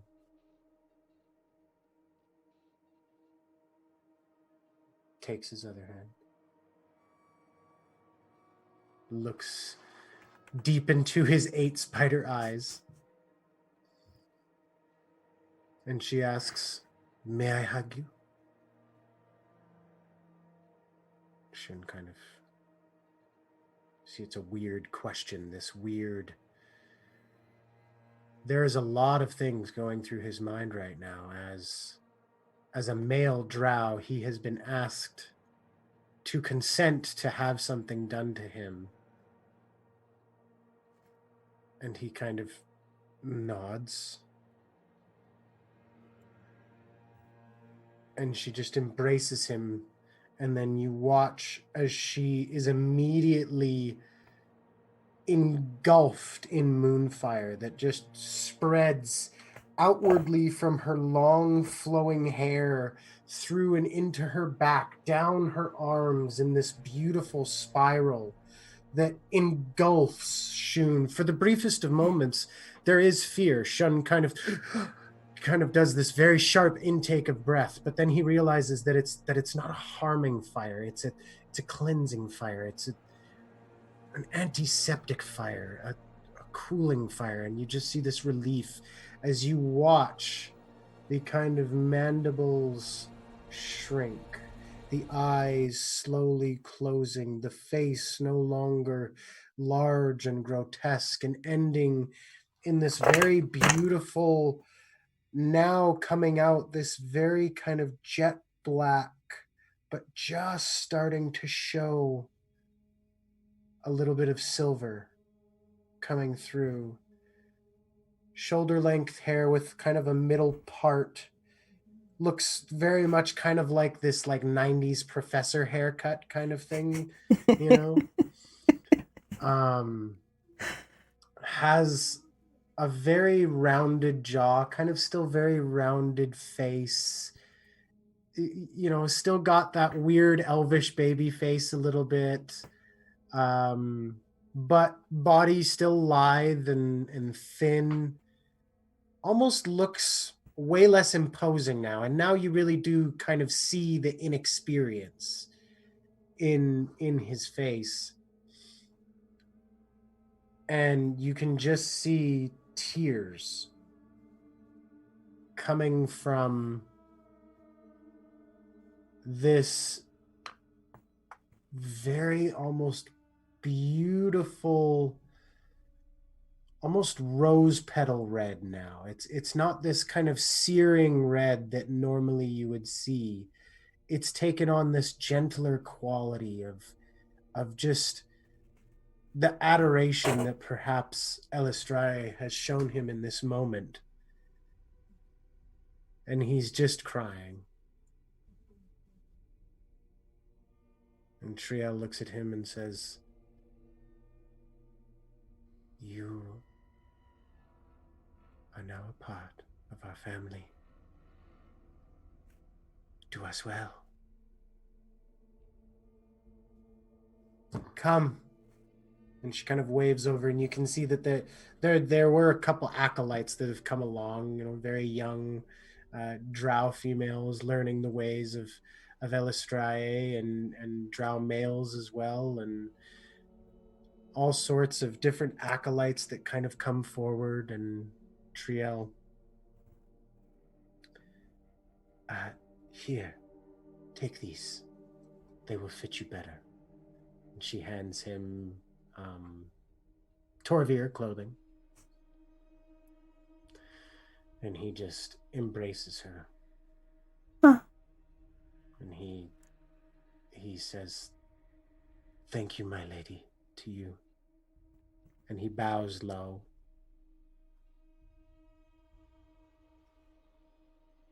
"I will not let you down."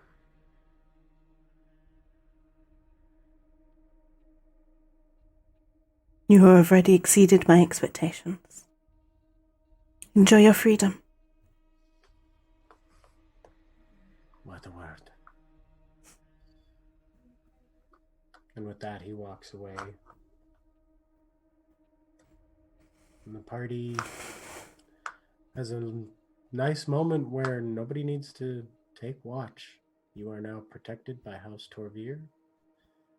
The guards of House Torvir keeping watch over the goblins, helping give out goods and supplies.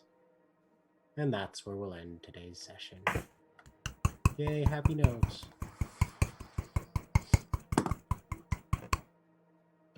That was great stuff, mate. Cheers. Not a problem. I have the warm and fuzzies. It's very warm and fuzzy. I have the warm and fuzzies. I'm just like thinking about Zirin actually like helping with this and watching some of this stuff happen, and like, you know, his entire life he's just watched things not do that in Waterdeep.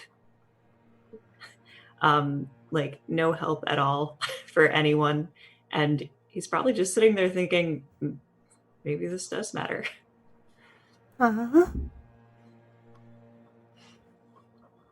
Well, viewers, it has been fun. Thanks for joining us on a fun little ride. We had a little bit of combat today. Fun, as per usual, though. It disappeared in 2 rounds. Yay, me.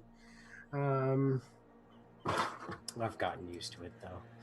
This group is just, get the combat out of the way. We want to talk. Screw your combat. Which I am Feelings. more than all right with. You know what? Combat that drags on for hours and hours is what makes combat horrible. Could you not try and make me feel bad for rolling decently for once, please? Yeah, No, we I'm gonna enjoyed make you that. feel bad. When Atrius needs to get shit done, he gets shit done. Sam, first of all, how dare you? What did I do? What did Sam No, Sam, not Sand. Okay, Sam. Did all the things, I'm sure. Wine Yeah, questions? it was wonderful. Absolutely. Any favorite moments out there? Funny Finding moments. Atrius like a tree. Zirin, you're also cool. Like, I was saved by a god. You serve a god. You're a son of a god. You're probably also a daughter of a god.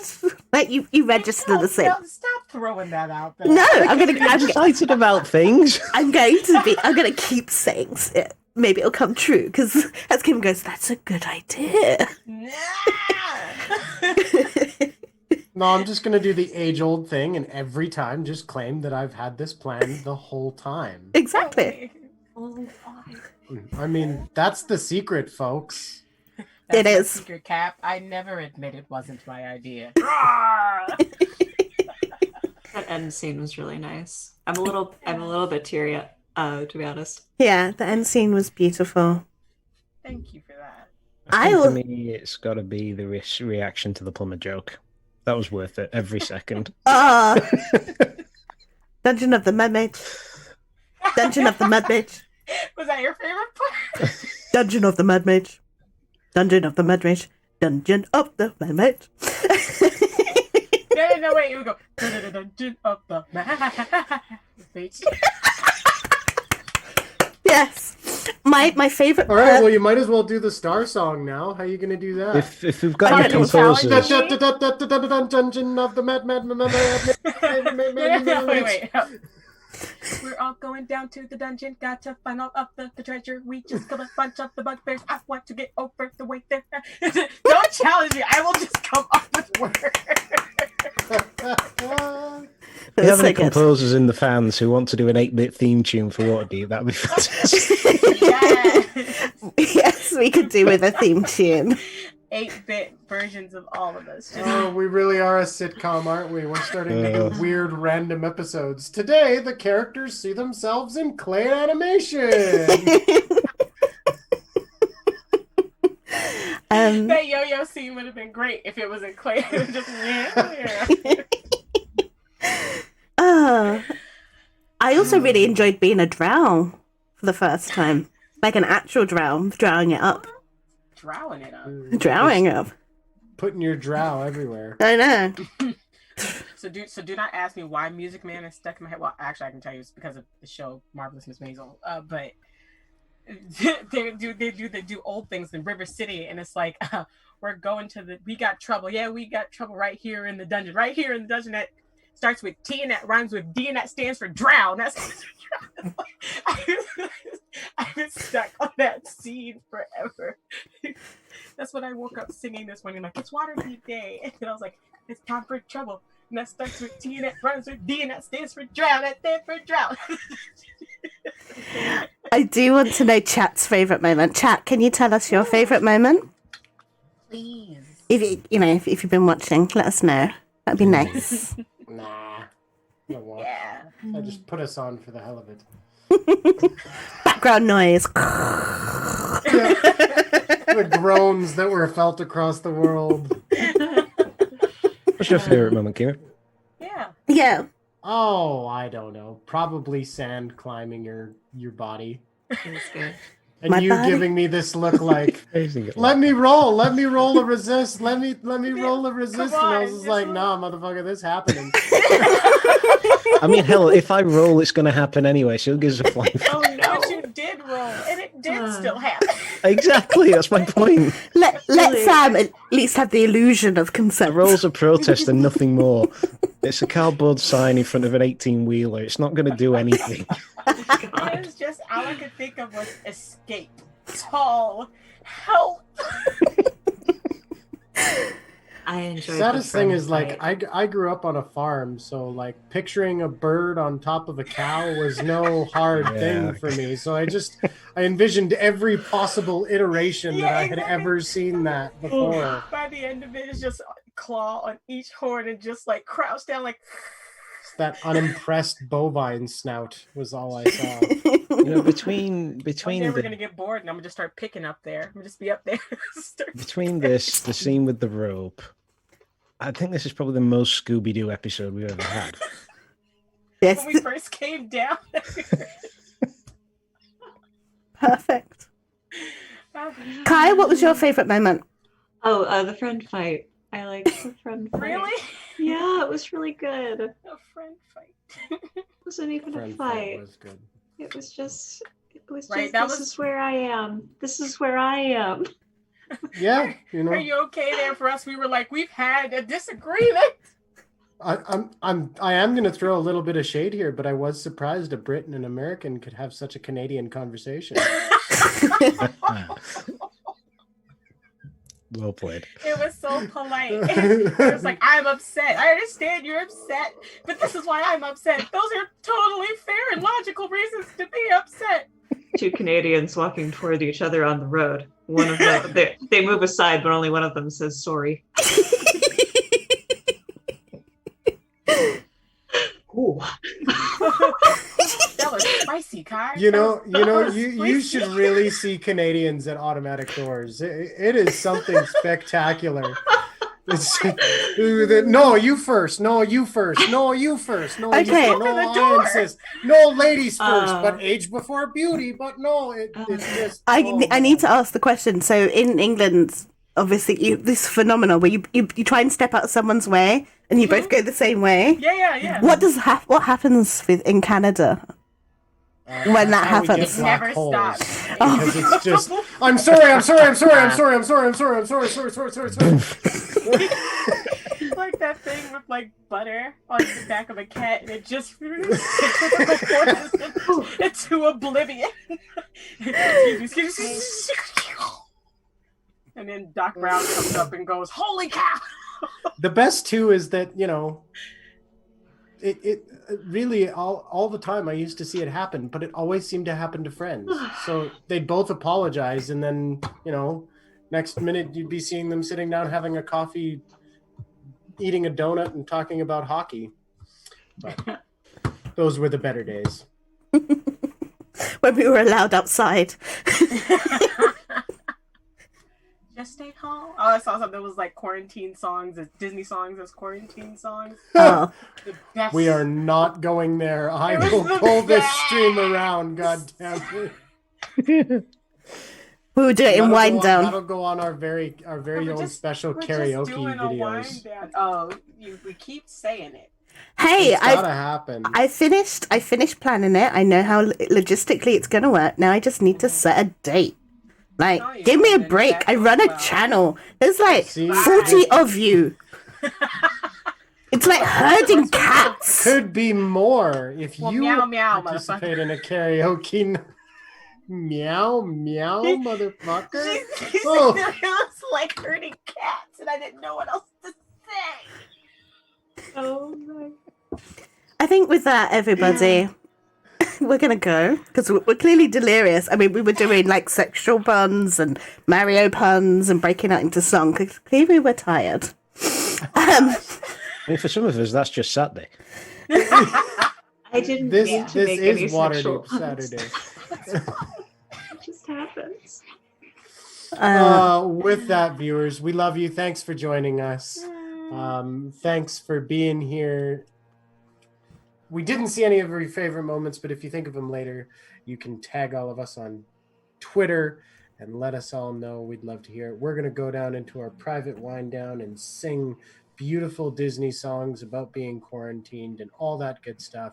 We will be back in 2 weeks' time for a continuation of our wonderful tale. In the meantime, stay in trouble and on fire. Bye.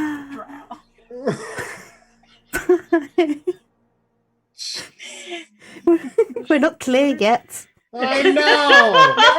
Never stop waving. Don't stop waving.